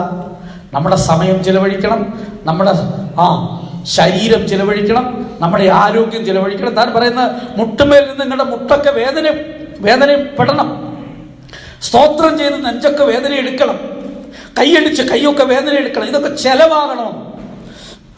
ശരിയായ യാഗം നടത്തുമ്പോൾ ചിലവാക്കണം, ശരീരത്തെ ചിലവാക്കണം, ആരോഗ്യത്തെ ചിലവാക്കണം. ദൈവപുത്രന്മാരെ യഹോവയ്ക്ക് കൊടുപ്പീൻ. എന്ത് കൊടുക്കണം? യഹോവയ്ക്ക് ശക്തി കൊടുക്കണം, മഹത്വം കൊടുക്കണം, ബലം കൊടുക്കണം. ആരുടെ ബലമാണ്? നിന്റെ ബലം, നിന്റെ ആരോഗ്യം. ചില ഇരിക്കുന്നിടത്തുനിന്ന് അനങ്ങത്തില്ല, ഷർട്ടിന്റെ ചുളിവ് മാറത്തില്ല, അങ്ങനെയൊക്കെ ആരാധിക്കുന്നവരുണ്ട്. അങ്ങനെ ഒരാളുണ്ടായിരുന്നു, ആരാധനയ്ക്ക് വരുമ്പോഴൊക്കെ ടിപ്പ് ടോപ്പായിട്ടേ ഇരിക്കുള്ളൂ. ഷർട്ടിന്റെ ചുളിവ് മാറത്തില്ല, ഫാൻസിന്റെ ചുളിവ് മാറത്തില്ല, ഇങ്ങനെ നല്ല രീതിയിലാണ് ഇരിക്കുന്നത്. പക്ഷേ ഒരു ദിവസം ദൈവത്തിന്റെ ആത്മാവ് സഭയിൽ പ്രവർത്തിക്കാൻ തുടങ്ങി. വലിയ പ്രവർത്തനമുണ്ടായി. ആ ആത്മാ നിറവിന്റെ ഇടയിൽ ഇദ്ദേഹത്തിന്റെ ഹൃദയത്തിന് ചൂട് വിളിച്ചു. പരിശുദ്ധാത്മാവ് ശക്തിയോടെ തൻ്റെ മേൽ ഇറങ്ങി താൻ അപ്പോഴും സമർപ്പിച്ചു കൊടുത്തു. ഈ ടിപ് ടോപ്പായിരുന്ന മനുഷ്യൻ ഇരിക്കുന്ന സ്ഥലം മറന്നാലും നിൽക്കാൻ തുടങ്ങി. ആരാധിച്ച് ആനന്ദിച്ച് തൻ്റെ ശരീരമെല്ലാം വിയർക്കാൻ തുടങ്ങി. എഴുന്നേറ്റ് പോയപ്പോൾ, ആരാധന കഴിഞ്ഞ് എഴുന്നേറ്റ് പോയപ്പോൾ വെള്ളത്തിൽ കുളിച്ചതുപോലെയാണ് താൻ എഴുന്നേറ്റ് പോകും. ദൈവത്തിന് സ്തോത്രം. ശരിയായ അഭിഷേകമുള്ളവന്, ശരിയായ ആത്മാവ് ഹൃദയത്തിൽ വ്യാപരിക്കുന്നവർക്ക് ആരാധനയിൽ ചെലവഴിച്ച് യാഗം നടത്തും. ഇപ്പോൾ ഒന്നും ചെലവഴിക്കണ്ടല്ലോ, എവിടെ ഇരുന്ന് വേണമെങ്കിലും ആരാധിക്കാവുന്ന നിലയിലേക്ക് ലോകം എത്തിച്ചേർന്നു. അതിൻ്റെ പുറകെ കുറേ പേർ പോയിരിക്കുകയാണ്. എന്നാൽ മുഴങ്കാൽമേലിരുന്നും പ്രാർത്ഥിച്ചും കണ്ണുനീരൊഴുക്കിയും കയ്യടിച്ച് ആരാധിച്ചും വചനം കേട്ടുമുള്ള പരിചയങ്ങൾ ഇല്ലാത്ത ഒരു തലമുറ എഴുന്നേൽക്കാൻ പോകുന്നു. ആ തലമുറ എഴുന്നേൽക്കുന്നതിന് മുൻപ് യേശു വരുമെന്നാണ് ഞാൻ വിശ്വസിക്കുന്നത്. ദൈവത്തിന് സ്തോത്രം. അപ്പോ മനുഷ്യൻ എത്രമാത്രം ദൈവത്തെ വിട്ട് അകന്നു പോയിക്കൊണ്ടിരിക്കുകയാണ്. ദൈവത്തെ വിട്ട് ഹൃദയം വളരെ ദൂരത്തായിരിക്കുന്നു. ഇനി തിരുവത്താഴ് എടുക്കേണ്ട ആവശ്യമില്ല, ഉപവസിക്കേണ്ട കാര്യമില്ല. ഇനി തിരുവത്താഴ് ഏതൊക്കെ വിധത്തിൽ വൽക്കരിക്കുന്നു എന്ന് അറിഞ്ഞുകൂടാ. ദൈവത്തിന് സ്തോത്രം. അങ്ങനെ എല്ലാ സാഹചര്യം എതിർ ക്രിസ്തുവിന്റെ രംഗപ്രവേശനത്തിന് ആവശ്യമായ വഴികളെല്ലാം ഉപദേഷ്ടാക്കന്മാരിൽ കൂടെ പോലും പിശാച് ഉപയോഗിച്ചുകൊണ്ടിരിക്കുകയാണ്. ഇവിടെയാണ് സത്യ ഉപദേശത്തിന് പഴയ വഴിക്ക് പ്രാധാന്യമുള്ളത്. ഈ ആധുനിക യുഗത്തിൽ പെന്തക്കോസ്ത് സഭകൾ പോലും നവീകരിക്കപ്പെട്ടുകൊണ്ടിരിക്കുമ്പോൾ ഈ പഴയ വഴിക്ക് എത്രമാത്രം പ്രാധാന്യം കൊടുക്കും? കർത്താവിന്റെ വരവിൽ, അഥവാ നിന്റെ ആത്മാവിന് വിശ്രാമം കിട്ടണമെങ്കിൽ, ദൈവത്തിന് വചനം ശക്തമായി ഓർപ്പിക്കുകയാണ്, ആത്മാവിന് വിശ്രാമം കിട്ടണമെങ്കിൽ, ആത്മാവ് നിത്യവിശ്രാമത്തിൽ ചെന്നെത്തണമെങ്കിൽ പഴയ വഴി തിരഞ്ഞെടുക്കേണ്ടിയിരിക്കും. ദൈവത്തിന് സ്തോത്രം. ആത്മീയ ജീവിതത്തെ മോഡേൺ വൽക്കരിക്കുമ്പോൾ അവർ ഒന്ന് മറന്നുപോയി. പഴയ വഴി മാറ്റിക്കളഞ്ഞെങ്കിലും പഴയ പാമ്പിന്റെ പ്രവൃത്തി അവർ ചെയ്തുകൊണ്ടിരിക്കുകയാണ്. ദൈവത്തിന് സ്തോത്രം. പഴയ പാമ്പായ സർപ്പം എന്താ ചെയ്തത്? ഏദൻ തോട്ടത്തിൽ ആ നടുക്ക് നിൽക്കുന്ന നന്മതിന്മകളെ കുറിച്ചുള്ള അറിവിന്റെ വൃക്ഷഫലം ഭക്ഷിക്കരുതെന്ന് പറഞ്ഞപ്പോൾ അതിനെ ഏറ്റവും മനോഹരമാക്കി കാണിക്കുകയാണ്. അരുത് അരുത് എന്ന് പറഞ്ഞതിൽ ആകർഷണം ഉണ്ടാക്കുകയാണ്. ദൈവസഭയ്ക്ക് വേണ്ട എന്ന് പറഞ്ഞത്, വിശുദ്ധന്മാർക്ക് ചേർച്ചയില്ല എന്ന് പറഞ്ഞത്, സ്വർഗരാജ്യത്തിലേക്ക് പോകാൻ യാത്ര ചെയ്യുന്നവർക്ക് പറ്റിയതല്ല എന്ന് പറഞ്ഞ കാര്യങ്ങളൊക്കെ ആകർഷണമാക്കി അവിടെ കണ്ണൻ മുൻപിൽ കൊണ്ടുവരുന്ന ഒരു പ്രവൃത്തിയാണ് പഴയ പാമ്പ് ചെയ്തുകൊണ്ടിരിക്കുന്നത്. ദൈവത്തിന് സ്തോത്രം. അവിടെ പുതിയതിലേക്കല്ല അവർ വരുന്നത്. പിന്നെ ആ പഴയ പാമ്പിന്റെ ഉപായത്താൽ അനേകർ വഞ്ചിക്കപ്പെട്ടുകൊണ്ടിരിക്കുന്നു. വിശുദ്ധ പൗലോസ് എന്താണ് പറയുന്നത്? കൊരിന്ത്യർക്ക് ലേഖനം എഴുതുമ്പോൾ എടുത്തു പറയുകയാണ്, നിങ്ങളെക്കുറിച്ച് ഞാൻ ദൈവത്തിൻ്റെ എരിവോടെ എരിയുകയാണ്. ദൈവത്തിന് സ്തോത്രം. എന്താണ് കാരണം? സർപ്പം ഹവ്വായെ ഉപായത്താൽ ചതിച്ചതുപോലെ നിങ്ങളുടെ മനസ്സ് ക്രിസ്തുവിനോടുള്ള ഏകാഗ്രതയും നിർമ്മലതയും വിട്ട് വഷളായി പോകുമോ എന്ന് ഞാൻ ഭയപ്പെടുന്നു. 2 കൊരിന്ത്യർ 11:3 വായിച്ചു കേട്ടത്. ദൈവത്തിന് സ്തോത്രം. നിർമ്മല കന്യകയായി ഏൽപ്പിപ്പാൻ വിവാഹ നിശ്ചയം ചെയ്യപ്പെട്ടിരിക്കുന്ന ദൈവജനം. പുറത്തുള്ള മനുഷ്യനെ കുറിച്ചല്ല ഈ പറഞ്ഞത്. പുറം ലോകത്തോട് പ്രസംഗിച്ചതല്ലിത്. ആത്മീയരെന്ന് അഭിമാനിക്കുന്ന, സഭയിൽ ഇപ്പോൾ എടുക്കപ്പെടുമെന്ന് പറഞ്ഞുകൊണ്ട് അന്യഭാഷയൊക്കെ പറഞ്ഞുകൊണ്ടിരിക്കുന്ന മനുഷ്യരുടെ ഇടയിൽ കാണപ്പെടുന്ന അവസ്ഥയാണ് പറഞ്ഞത്. സർപ്പം ഹവ്വായെ ഉപായത്താൽ ചതിച്ചു. സർപ്പം എവിടെ കയറിയാണ് ഈ ഹവ്വായെ ചതിച്ചത്? എവിടെയാ? തോട്ടത്തിൽ കയറിയാണ്. ദൈവം ഉണ്ടാക്കിയ തോട്ടത്തിൽ കയറിയിട്ടാണ് ഈ മനുഷ്യനെ വഞ്ചിച്ചത്. ഇതുപോലെ സഭയിൽ കയറിയിട്ട് അനേകരെ ചതിക്കുന്ന ഒരു പ്രവൃത്തി ഇന്ന് മഹാസർപ്പം ചെയ്തുകൊണ്ടിരിക്കുകയാണ്. ദൈവത്തിന് സ്തോത്രം. വിശുദ്ധ പൗലോസ് പറഞ്ഞു, ഞാൻ ഭയപ്പെടും. താൻ കഷ്ടതയെ, ആപത്തിനെ, വാളിനെ ഒന്നും ഭയപ്പെടാത്ത മനുഷ്യനായിരുന്നു.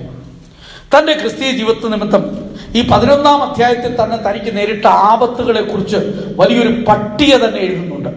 ദൈവത്തിന് സ്തോത്രം. കല്ലേറ്, കപ്പൽ ഛേദം, പിന്നെ രാപ്പകൽ വെള്ളത്തിൽ കഴിച്ചു, യാത്ര ചെയ്തു, നദികളിലെ ആപത്ത്, കള്ളന്മാരാലുള്ള ആപത്ത്, സ്വജനത്താലുള്ള ആപത്ത്, ഇങ്ങനെ പട്ടണത്തിലെ ആപത്ത്, കാട്ടിലെ ആപത്ത്, കടലിലെ ആപത്ത്, പിന്നെ കള്ള സഹോദരന്മാരാലുള്ള ആപത്ത്, ഒരുപാട് ആപത്ത്. പക്ഷേ താൻ ഭയപ്പെട്ടില്ല. താൻ ഭയപ്പെട്ടത് എന്താണ്? ഈ വിശുദ്ധിക്ക് വേണ്ടിയും വേർപാടിന് വേണ്ടിയും നിന്ന ജനം ദൈവത്തെ വിട്ട് വഷളായി പോകുന്നല്ലോ എന്നോർത്ത് ഭയപ്പെടുകയാണ്. നിർമ്മലത വിട്ടു, ഏകാഗ്രത വിട്ടു, വഷളായിപ്പോയി. നോക്കുക, അതിനെക്കുറിച്ചൊക്കെ പറഞ്ഞാൽ ധാരാളം കാര്യങ്ങളുണ്ട്. ഞാൻ ആ ഭാഗം നിർത്തുകയാണ്. ഒടുവിൽ വഷളായി പോകുന്നു.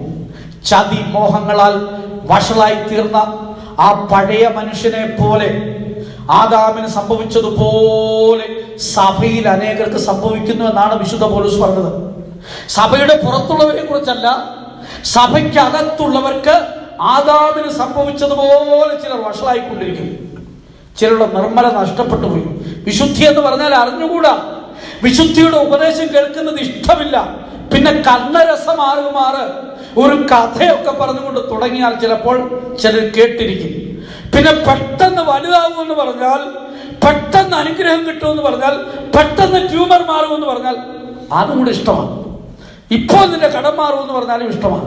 വിശുദ്ധിയുടെ കാര്യം പറഞ്ഞാൽ അത് രസിക്കുകയില്ല. ത്യാഗജീവിതത്തെ കുറിച്ച് പറഞ്ഞാൽ ഇപ്പോൾ അത് അറിയത്തില്ല, എന്താണെന്ന് അറിഞ്ഞുകൂടാ.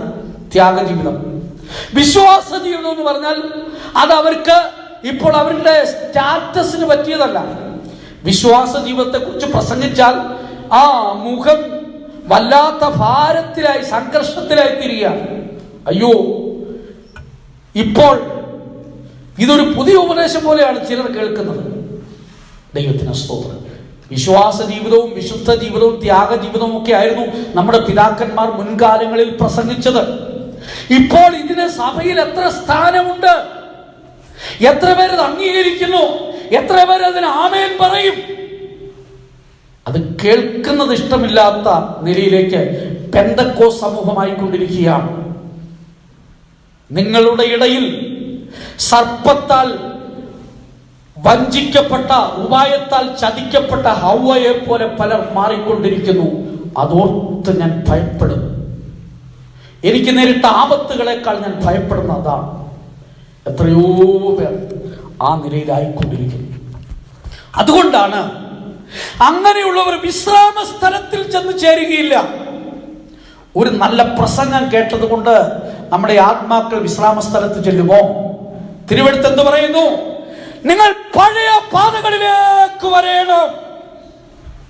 പഴയ പാത എന്ന് പറഞ്ഞാൽ എന്താണ്? പഴയ ഉപദേശം എന്ന് പറഞ്ഞാൽ ആദ്യ ഉപദേശം എന്നാണ് അതിന്റെ അർത്ഥം.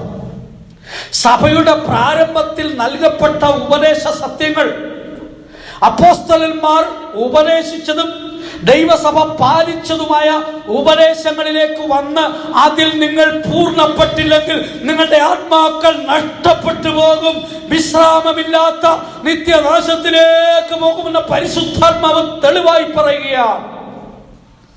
അതിനെക്കുറിച്ച് പഠിക്കുമ്പോൾ ആ പഴയ ഉപദേശങ്ങളില്ലെങ്കിൽ ആദ്യ ഉപദേശങ്ങൾ, പത്രോസ് ഒന്നാമത്തെ അപ്പോസ്തലനാണല്ലോ. ദൈവത്തിന് സ്തോത്രം. പത്രോസിനെ ആദരിക്കുന്നവരും പത്രോസിനെ ഇപ്പോഴും ആരാധിക്കുന്ന മനുഷ്യരുമുണ്ട്. അദ്ദേഹം മരിച്ചു പോയിട്ട് എത്രയോ നൂറ്റാണ്ടുകളായി. ദൈവത്തിന് സ്തോത്രം. പത്രോസിന്റെ പേരിൽ ആരാധനാലയങ്ങൾ ഉണ്ടാക്കിയിട്ടുണ്ട്. പത്രോസിന്റെ പേരിൽ സിംഹാസനങ്ങൾ ഉണ്ടാക്കിയിട്ടുണ്ട്. പത്രോസിന്റെ പേരിൽ പ്രശംസിക്കുന്ന മനുഷ്യരുണ്ട്. എന്നാൽ പത്രോസിന്റെ ഒന്നാമത്തെ പ്രസംഗം എന്തായിരുന്നു? അപ്പോസ്തലപ്രവൃത്തി 2-ാം അധ്യായത്തിന്റെ 38-ാം വാക്യം വായിക്കുമ്പോൾ, പെന്തക്കോസ്ത് നാളിൽ പരിശുദ്ധാത്മാവ് ശക്തിയോടെ 120 പേർ കാത്തിരുന്നപ്പോൾ അവരുടെ മേൽ ഇറങ്ങി വന്നു. യേശുവിന്റെ അമ്മ മറിയവും ആത്മാവിൽ നിറഞ്ഞ അന്യഭാഷ സംസാരിച്ചു കൊണ്ടിരിക്കുകയായിരുന്നു. എല്ലാവരും ആത്മാവിൽ നിറഞ്ഞ അന്യഭാഷ സംസാരിച്ചപ്പോൾ ആ ദേശത്തെ ഉത്സവത്തിനായി കൂടി വന്ന 18 ഭാഷക്കാരുണ്ടായിരുന്നു. അന്ന് അവരുടെ മേൽ പകർന്ന ദൈവത്തിന്റെ ആത്മാവിന്റെ പ്രവർത്തനം കണ്ടിട്ട്, അഗ്നിജ്വാല പോലെ പിളർന്നിരിക്കുന്ന നാവുകൾ അവർക്ക് കണ്ടിട്ട് അവർ പറയുകയാണ്, ഇവർ പുതുവീഞ്ഞ് കുടിച്ചവരാണ്, ഇവർ ഭ്രാന്തന്മാരെന്നൊക്കെ പറഞ്ഞു. ഉടനെ പത്രോസ് എഴുന്നേറ്റ് പ്രസംഗിച്ചു, നിങ്ങൾ പറഞ്ഞതുപോലെ അല്ല വിഷയം.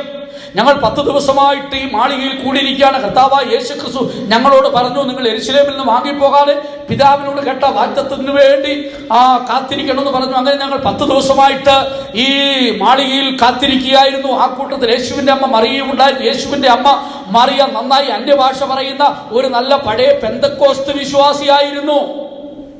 അപ്പോസ്തോലിക കൂട്ടായ്മയിലെ ആ ആത്മാവിൽ ആരാധിക്കുന്ന ഒരു പെന്തക്കോസ്ത് വിശ്വാസിയായിരുന്നു യേശുവിന്റെ അമ്മ മറിയ. ഇങ്ങനെ ആരാധിച്ചു കൊണ്ടിരിക്കുകയായിരുന്നു. ദൈവത്തിന്റെ ആത്മാവ് ഇറങ്ങി വന്നപ്പോൾ പലർക്കും സംശയമായി. ചില പറഞ്ഞു ഇവർ ഭ്രാന്തന്മാരാന്ന് പറഞ്ഞു. ശരിയായി ആത്മാവിന്റെ വിവശത വരുമ്പോൾ, ആത്മാവിന്റെ പ്രവർത്തനം വരുമ്പോൾ ചിലർക്ക് അങ്ങനെ തോന്നും. ഇന്നും അങ്ങനെ തോന്നുന്നവരുണ്ട്. അന്യഭാഷയെ കുറ്റം പറയുന്നവരുണ്ട്. ഇവർ ഭ്രാന്തന്മാരെന്ന് പറയുന്നവരുണ്ട്. ദൈവത്തിന് സ്തോത്രം. അതിന്റെ അർത്ഥം എന്താ? തിരുവെടുത്ത് എന്ന് പറയുന്നു, ആത്മപൂർണ്ണൻ ഭ്രാന്തനെ പോലെ എന്ന് പറയുന്നുണ്ട്. ദൈവത്തിന് സ്തോത്രം. അങ്ങനെ പരിശുദ്ധാത്മാവിന് ശരിയായ പ്രവർത്തനം വരുമ്പോൾ അങ്ങനെയൊക്കെ തോന്നും. വെളിയിൽ നോക്കുന്ന ഒരു മനുഷ്യൻ ചിലപ്പോൾ അങ്ങനെ തോന്നും. അകത്തുനിന്നുള്ളവർക്ക് പോലും തോന്നിയിട്ടുണ്ട്. ദൈവത്തിന് സ്തോത്രം. ശരിയായ അനുഭവമില്ലാത്തവർക്ക് അങ്ങനെ തോന്നിയിട്ടുണ്ട്. എന്നാൽ പരിശുദ്ധാത്മാവിന്റെ പ്രവർത്തനം വന്നപ്പോൾ ആദ്യമായി ഇത് കണ്ടവർക്കൊക്കെ അത്ഭുതം തോന്നി. പത്രോസ് എഴുന്നേറ്റ് പറഞ്ഞു, ഈ അനുഭവം ഞങ്ങൾക്ക് എങ്ങനെ പ്രാപിക്കാൻ സാധിക്കുമെന്ന് അവർ ചോദിച്ചു. പറഞ്ഞു, നിങ്ങൾ മാനസാന്തരപ്പെടണം. ശരിയായി നിങ്ങൾ മാനസാന്തരപ്പെടണം. അതാണ് ഉപദേശം. ഒന്ന്, വഴിയുടെ പഴയ പാതകൾ ചോദിച്ച് അതിൽ നടക്കണമെന്ന് പറഞ്ഞ അതാണ്. ദൈവത്തിന് സ്തോത്രം. 1-ാം നൂറ്റാണ്ടിലെ ഉപദേശം എന്താണെന്ന് ചോദിക്കണം. ചോദിക്കേണ്ട ഉത്തരവാദിത്വം, അന്വേഷിക്കേണ്ട ഉത്തരവാദിത്വം നമുക്കുള്ളതാണ്. മാർക്കറ്റിലൊക്കെ നമ്മൾ പോകാറില്ലേ? പല സാധനങ്ങളും വാങ്ങാറില്ലേ? കൊട്ടയിൽ വാരി വെക്കുന്ന കണ്ടുകൊണ്ട് നമ്മൾ വാരി എടുക്കുമോ? അതിൽ ക്വാളിറ്റി നോക്കത്തില്ലേ? മത്സ്യം വാങ്ങാൻ പോയാൽ നമ്മുടെ കയ്യിൽ കുറച്ച് പണമേ ഉള്ളെങ്കിലും ഏറ്റവും നല്ല മത്സ്യത്തിലേക്കാണ് നമ്മുടെ കണ്ണു പോകുന്നത്. ഷർട്ട് വാങ്ങാൻ പോകുമ്പോൾ നമ്മുടെ കയ്യിൽ പണം വേണ്ടതുപോലെ ഇല്ലെങ്കിലും ഏറ്റവും നല്ല ഡിസൈനും നല്ല ക്വാളിറ്റിയുള്ള തുണിയൊക്കെയാണ് നമ്മൾ നോക്കുന്നത്. പച്ചക്കറികളെ നോക്കിയാൽ കുറെ പഴുത്ത് അളിഞ്ഞ തക്കാളിയുണ്ട്.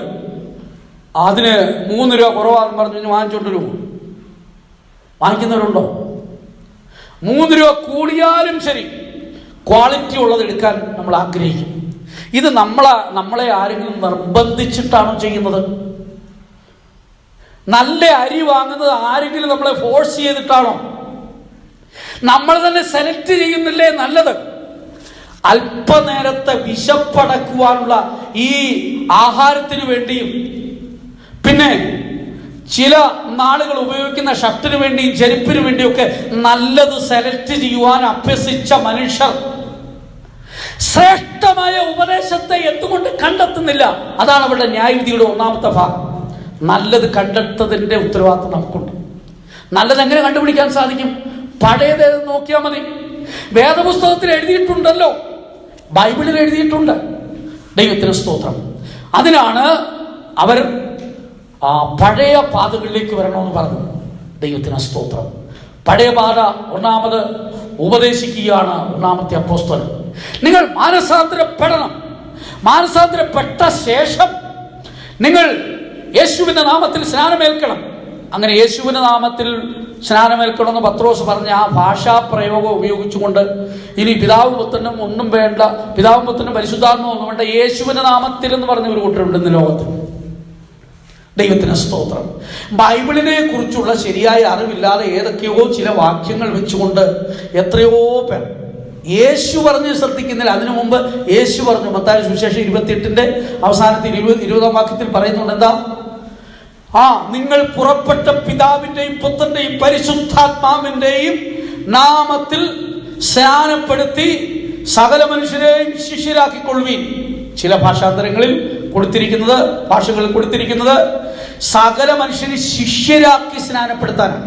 എന്ന് പറഞ്ഞാൽ ഉപദേശം ശരിയായി പറഞ്ഞു കൊടുത്ത് പഠിപ്പിച്ചതിന് ശേഷം അവരെ സ്നാനപ്പെടുത്തണം.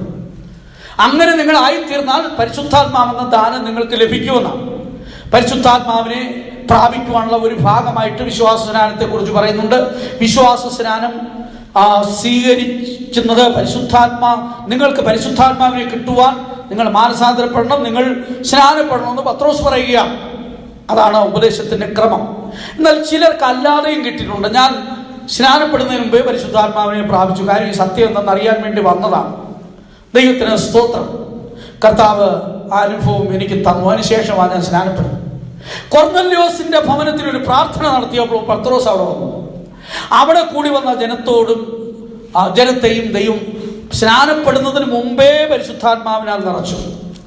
അവിടെയുള്ള ജനമെല്ലാം മെസ്സേജ് കേട്ട് ഉടൻ തന്നെ അന്യഭാഷകൾ സംസാരിക്കാൻ തുടങ്ങി. പരിശുദ്ധാത്മാവിന് നിറഞ്ഞു. ഉടനെ പത്രോസ് പറയാണ്, നമ്മെപ്പോലെ പരിശുദ്ധാത്മാവിനെ പ്രാപിച്ച് ഇവരെ സ്നാനപ്പെടുത്തിക്കൂടാതെ വണ്ണം വെള്ളം വിലക്കാൻ ആർക്ക് കഴിയും? അപ്പോസ്തലർ 10-ാം അധ്യായത്തിൽ ഇതെല്ലാം ക്ലിയറായിട്ട് രേഖപ്പെടുത്തിയിട്ടുണ്ട്. അപ്പൊ അവര് സ്നാനപ്പെടുന്നതിന് മുമ്പേ പരിശുദ്ധാത്മാവിനെ പ്രാപിച്ചവരാ. രണ്ടു വിധത്തിലും തിരുവഴുത്തിൽ തന്നെ കാണുന്നുണ്ടെങ്കിലും അതിന്റെ ക്രമം എന്ന് പറയുന്നത് മാനസാന്തരപ്പെട്ട് സ്നാനപ്പെട്ടതിന് ശേഷം പരിശുദ്ധാത്മാവിനെ പ്രാപിക്കുന്നതാണ്. ദൈവത്തിന് സ്തോത്രം. 10:47 എഴുതിയിരിക്കുന്നത്, പരിശുദ്ധാത്മാവ് ലഭിച്ച ഇവരെ സ്നാനം കഴിപ്പിച്ചുകൂടാതെ വണ്ണം വെള്ളം വിലക്കാൻ ആർക്ക് കഴിയും?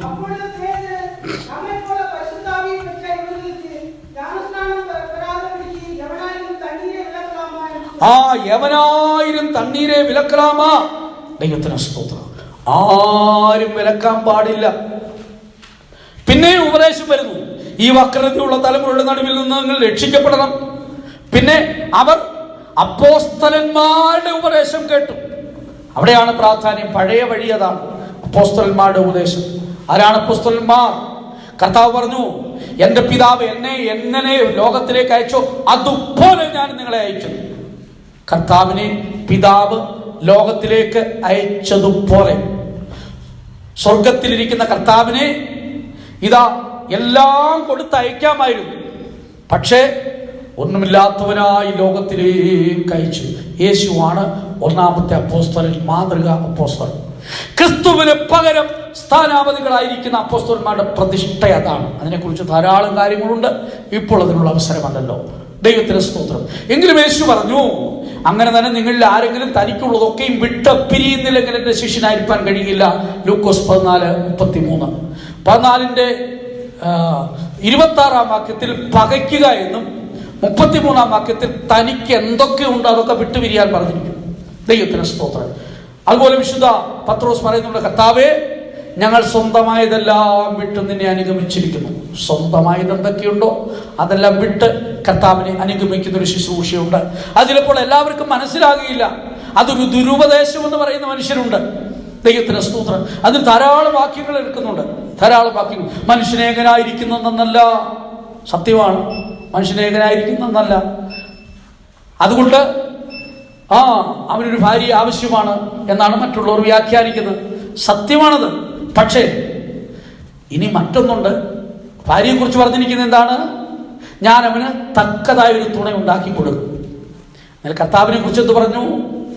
ഞാൻ അവന് ഏറ്റവും അടുത്ത തുണ, ഏവനായിരിക്കുന്നത് നല്ലല്ല എന്ന് മനസ്സിലാക്കിക്കൊണ്ട് ഞാൻ എൻ്റെ കർത്താവിനോട് പറ്റിച്ചേർന്നിരിക്കുകയാണ്. ദൈവത്തിന് സ്തോത്രം. കുടുംബജീവിതം വേണ്ട എന്നല്ല എൻ്റെ അർത്ഥം. ദൈവത്തിന് സ്തോത്രം. അത് ദൈവം സ്ഥാപിച്ചതാണ്. എന്നാൽ ദൈവസഭയ്ക്ക് ദൈവത്താൽ നൽകപ്പെട്ട അപ്പോസ്തലന്മാർ അവരതിൽ നിന്ന് വ്യത്യസ്തരാണ്. അവരെ കുറിച്ചാണ് കർത്താവ് പറഞ്ഞത്, സ്വർഗരാജ്യ നിമിത്തം തങ്ങളെ തന്നെ ഷണ്ണന്മാരാക്കിയ ഷണ്ണന്മാർ. വരം ലഭിക്കാത്തവർക്ക് ഈ വചനം ഗ്രഹിപ്പാൻ സാധ്യമല്ല എന്ന് യേശു തന്നെ പറഞ്ഞു. വരം ലഭിക്കാത്തവർ ഗ്രഹിക്കുകയില്ലല്ലോ, അതിന് അവരെ ഉപദേശിച്ചിട്ട് കാര്യവുമില്ല. ദൈവത്തിന് സ്തോത്രം. വരം ലഭിച്ചവർ മാത്രം മനസ്സിലാക്കുന്ന ഒരു ഉപദേശമാണ്. അത് തെറ്റാണെങ്കിൽ യേശു പറഞ്ഞത് ആരെക്കുറിച്ചാണെന്ന് അവർ സമർത്ഥിക്കണം. ദൈവത്തിന് സ്തോത്രം. അപ്പോസ്തലന്മാരുടെ ഉപദേശം കേട്ടു. പിന്നെ കൂട്ടായ്മ. ചില കൂട്ടായ്മ എന്താണ്? ആരാധന സ്ഥലത്തെങ്ങും പോകണ്ട, എവിടെയെങ്കിലും ഇരുന്ന് പ്രാർത്ഥിച്ചാൽ മതി. നേരത്തെ പറഞ്ഞു ഇപ്പോഴത്തെ സഭകളൊന്നും കൊള്ളത്തില്ല, അതുകൊണ്ട് വീട്ടിൽ ഇരുന്ന് പ്രാർത്ഥിച്ചാൽ മതി. ദൈവത്തിന് സ്തോത്രം. നീ വഴികളിൽ ചെന്നിട്ടില്ല, പഴയ പാത നിനക്ക് മനസ്സിലായിട്ടില്ല. ദൈവത്തിന് സ്തോത്രം. അപ്പോൾ പഴയ പാതയിലൊന്നാണ് കൂട്ടായ്മയുണ്ട്. കൂട്ടായ്മ, വെളിച്ചത്തിലിരിക്കുന്നവരുമായിട്ടൊരു കൂട്ടായ്മയുണ്ട്. ദൈവത്തിന് സ്തോത്രം. ഞാൻ ആദിച്ചനല്ലൂർ എന്ന് പറയുന്ന സ്ഥലത്തിരിക്കുമ്പോൾ അവിടെ ഒരു സഹോദരി, അവർ ഒരു നാമധേയ ക്രിസ്തീയ വിഭാഗമാണ്, പട്ടത്തു സഭയിലെ ഒരംഗമാണ്. എന്നാൽ ഒരിക്കൽ അവരൊരു ദർശനം കണ്ടു. ഒരു കൂട്ടം ദൈവജനം വെളിച്ചത്തിലിരിക്കുന്നതായിട്ട്. ഞാൻ അവിടെ ഇരിക്കുമ്പോൾ അവിടെയുള്ള സുവിശേഷവരക്കാരും ദൈവമക്കളെയും തന്നെ ദൈവം കാണിച്ചു. ഇത് ഞാൻ മറ്റൊരു വിധത്തിൽ പറയില്ല, ഞാൻ അവിടെ ഇരിക്കുമ്പോൾ നടന്ന ഒരു സംഭവമാണ്, അതുകൊണ്ടാണ് പറഞ്ഞത്. കർത്താവിൻ്റെ വേലക്കാരായ ഞങ്ങളെയും അവിടെയുള്ള ദൈവമക്കളെയും ഒരു വെളിച്ചത്തിലിരിക്കുന്നതായിട്ട് ദൈവം കാണിച്ചു. അതിനുശേഷം അവർ ഉൾപ്പെട്ട് നിൽക്കുന്ന ആ സമൂഹത്തെ ഒരു ഇരുട്ടിൽ ആയിട്ട് അവർ കണ്ടു. സമൂഹത്തിൽ വലിയ സ്ഥാനമാനങ്ങളൊക്കെ ഉള്ളൊരു സമൂഹമാണ്. ദൈവത്തിന് സ്തോത്രം. ഇത് ഒരാൾ പറഞ്ഞാൽ വിചാരിക്കും ആ സഭയിലായതുകൊണ്ട് പറയുകയാണെന്ന് ചിന്തിക്കും. ഒരിക്കലും അങ്ങനെയല്ല. അവർ മുൻപായിരുന്ന സമൂഹത്തെ ഒരു ഇരുട്ടിൽ, അതുകൊണ്ട് സഭയുടെ പേര് ഞാൻ പറയുന്നില്ല. ദൈവത്തിന് സ്തോത്രം. അതിന് നടുവിൽ യേശു നിന്നിട്ട് കൈ പുറകോട്ട് നീട്ടിയിട്ട് ആ ഇരുട്ടിൽ നിന്ന് ഈ സഹോദരിയെ ഈ വെളിച്ചത്തിലേക്ക് കൊണ്ടുവരുന്നതായിട്ട് കണ്ട് 2 ദിവസത്തിനകം ഒരു ആത്മപ്രേരണയാൽ ഞങ്ങൾ ആ വീട്ടിൽ വിസിറ്റിംഗ് ചെയ്തു. ഉടനെ അവർ പറഞ്ഞു, നിങ്ങളെയാണ് കർത്താവ് കഴിഞ്ഞ ദിവസം കാണിച്ചത്. അതിനുശേഷം ഒരു ആരാധനയ്ക്ക് വന്നു. ആത്മാവ് നിറഞ്ഞ അന്യഭാഷ പറയുന്ന കണ്ടപ്പോൾ അവർക്ക് വലിയ സംശയമുണ്ടായി. അവർ ഭവനത്തിൽ പോയിരുന്നു പ്രാർത്ഥിക്കാൻ, കർത്താവേ സത്യമാണെങ്കിൽ വെളിപ്പെടുത്തണം. വീട്ടിൽ വെച്ച് അന്യഭാഷ അടയാളത്തോടെ അഭിഷേകം പ്രാപിച്ചു. അതിനുശേഷം വലിയ ബുദ്ധിമുട്ടുകൾ, പ്രയാസങ്ങൾ, ഞെരുക്കങ്ങൾ, കഷ്ടങ്ങളൊക്കെ അവരുടെ ജീവിതത്തിൽ ഉണ്ടായി. എങ്കിലും ഒരു ആരാധന കൂട്ടായ്മയിൽ വന്നു. ദൈവരെ അനുഗ്രഹിച്ചു. ആ കുടുംബത്തിൽ പലരെയും ദൈവം രക്ഷിച്ചു. അപ്പോൾ നമുക്കൊരു കൂട്ടായ്മയുണ്ട്. അതുകൊണ്ടാണ് ആ വെളിച്ചത്തിലുള്ള കൂട്ടായ്മയെക്കുറിച്ച്, വെളിച്ചത്തിലുള്ള കൂട്ടായ്മ ഏതാണ്? അപ്പോസ്തലിക കൂട്ടായ്മയാണ്. ദൈവത്തിന് സ്തോത്രം. യോഹന്നാന്റെ ലേഖനത്തിലേക്ക് വരുമ്പോൾ, 1 യോഹന്നാൻ 1-ാം അധ്യായത്തിലേക്ക് വരുമ്പോൾ എന്താണ് നമുക്ക് മനസ്സിലാക്കാൻ കഴിയുന്നത്? 6-7 വാക്യങ്ങൾ വായിക്കുമ്പോൾ അവനോട് കൂട്ടായ്മ ഉണ്ട് എന്ന് പറയുകയും ഇരുട്ടിൽ നടക്കുകയും ചെയ്താൽ നാം ഭോഷ്ക് പറയുന്നു. ദൈവത്തോടാണ് എനിക്ക് കൂട്ടായ്മ എന്ന് പറഞ്ഞിട്ട് സത്യ കൂട്ടായ്മയെ അംഗീകരിക്കാതെ ഇരുട്ടിലിരിക്കുന്നെങ്കിൽ അവർ ഭോഷ്ക് പറയുന്നു. എന്നിട്ട് പറയുന്നു സത്യം പ്രവർത്തിക്കുന്നുമില്ല. അവൻ വെളിച്ചത്തിലിരിക്കുന്ന പോലെ നാം വെളിച്ചത്തിൽ നടക്കുന്നുവെങ്കിൽ നമുക്ക് തമ്മിൽ കൂട്ടായ്മയുണ്ട്. ദൈവത്തിന് സ്തോത്രം. അപ്പോൾ വെളിച്ചത്തിലിരിക്കുന്നവരുമായിട്ട് ഒരു കൂട്ടായ്മ. ദൈവത്തിന് സ്തോത്രം. അതുകൊണ്ടാണ് കൊലോസ്യ ലേഖനത്തിൽ വിശുദ്ധ പൗലോസ് പറയുന്നുണ്ട്, നാം രക്ഷിക്കപ്പെട്ടതുപോലെ അവൻ്റെ കൂട്ടായ്മയിൽ നടക്കണം. കർത്താവിനെ കൈക്കൊണ്ടതുപോലെ പ്രാധാന്യമുള്ള ഒരു വിഷയമാണ്. കൊലോസ്യ 2-ാം അധ്യായത്തിന്റെ 6-ാം വാക്യത്തിൽ, ആകയാൽ നിങ്ങൾ കർത്താവായ ക്രിസ്തുവിനെ കൈക്കൊണ്ടതുപോലെ അവന്റെ കൂട്ടായ്മയിൽ നടപ്പിൻ. അവനിൽ വേരൂന്നി ആത്മീയ വർധന വരുത്തി പ്രാപിച്ച് ഉപദേശത്തിന് ഒത്തവണ്ണം വിശ്വാസത്താൽ ഉറച്ച് സ്തോത്രത്തിൽ കവിഞ്ഞുവരുപ്പിൻ. എന്തിനു വേണ്ടിയാണ്? കർത്താവിന്റെ മുമ്പിൽ നിൽക്കുവാൻ യോഗ്യരായി തീരുവാൻ. ദൈവത്തിന് സ്തോത്രം. അപ്പോ ഉപദേശത്തെ കോട്ടിക്കളയുന്ന ധാരാളം മനുഷ്യരുണ്ടെങ്കിലും തിരുവെഴുത്ത് എന്ന് പറയുന്നു പഴയ പാതകളിലേക്ക് വരണം. അപ്പോസ്തലിക കൂട്ടായ്മ ആചരിച്ച് അപ്പം നുറുക്കി അതെന്താണ്? തിരുവത്താഴം. കർത്താവായ യേശു ക്രിസ്തുവിൻ്റെ ശരീരം രക്തം. ദൈവത്തിന് സ്തോത്രം. എന്നെ കുടിക്കുന്നവൻ, എന്നെ ഭക്ഷിക്കുന്നവൻ എന്മൂലം ജീവിക്കും എന്ന് പറഞ്ഞ ആ കർത്താവിൻ്റെ ഉപദേശം ജീവിതത്തിൽ അനുഭവമാക്കി മാറ്റുകയാണ്. കർത്താവായ യേശു ക്രിസ്തുവിൻ്റെ കാൽവറിയുടെ പാടുകളെ ധ്യാനിക്കുവാൻ കർത്താവിൻ്റെ വരവുവരെയും പ്രസ്താവിക്കേണ്ടതാണ്. എപ്പോഴും അതിന് ഒരുക്കമുള്ളവരായിരിക്കണം. ശുദ്ധിയില്ലാതെ അത് എടുക്കാൻ പാടില്ല. അതുകൊണ്ടാണ് പ്രത്യേകിച്ച് തിരുവത്താഴത്തിന് മുമ്പ് നമ്മൾ ചില ദിവസങ്ങൾ ശുദ്ധീകരണത്തിനായി എടുക്കുന്നത്. യോഗത്തിന് വരുമ്പോഴൊക്കെ അത് എടുക്കുന്നത് തെറ്റാണെന്നല്ല, പക്ഷെ അങ്ങനെ എടുക്കണമെന്നും ബൈബിളിലില്ല. ദൈവത്തിന് സ്തോത്രം. ആഴ്ചവട്ടത്തിന്റെ 1-ാം നാളിൽ അപ്പം നുറുക്കാൻ അവർ കൂടി വന്നപ്പോൾ എന്ന് എഴുതിയിരിക്കുന്നത് കൊണ്ട് ആഴ്ചവട്ടത്തിന്റെ എല്ലാ ദിവസങ്ങളിലും അത് ഭക്ഷിക്കണമെന്നൊരു ഉപദേശം കൊടുത്തിട്ടില്ല. പക്ഷെ നിങ്ങൾ ഇത് കുടിക്കുമ്പോഴൊക്കെയും അത് ചെയ്യുവിൻ എന്ന് തിരുവെഴുത്ത് പറയുന്നുണ്ട്.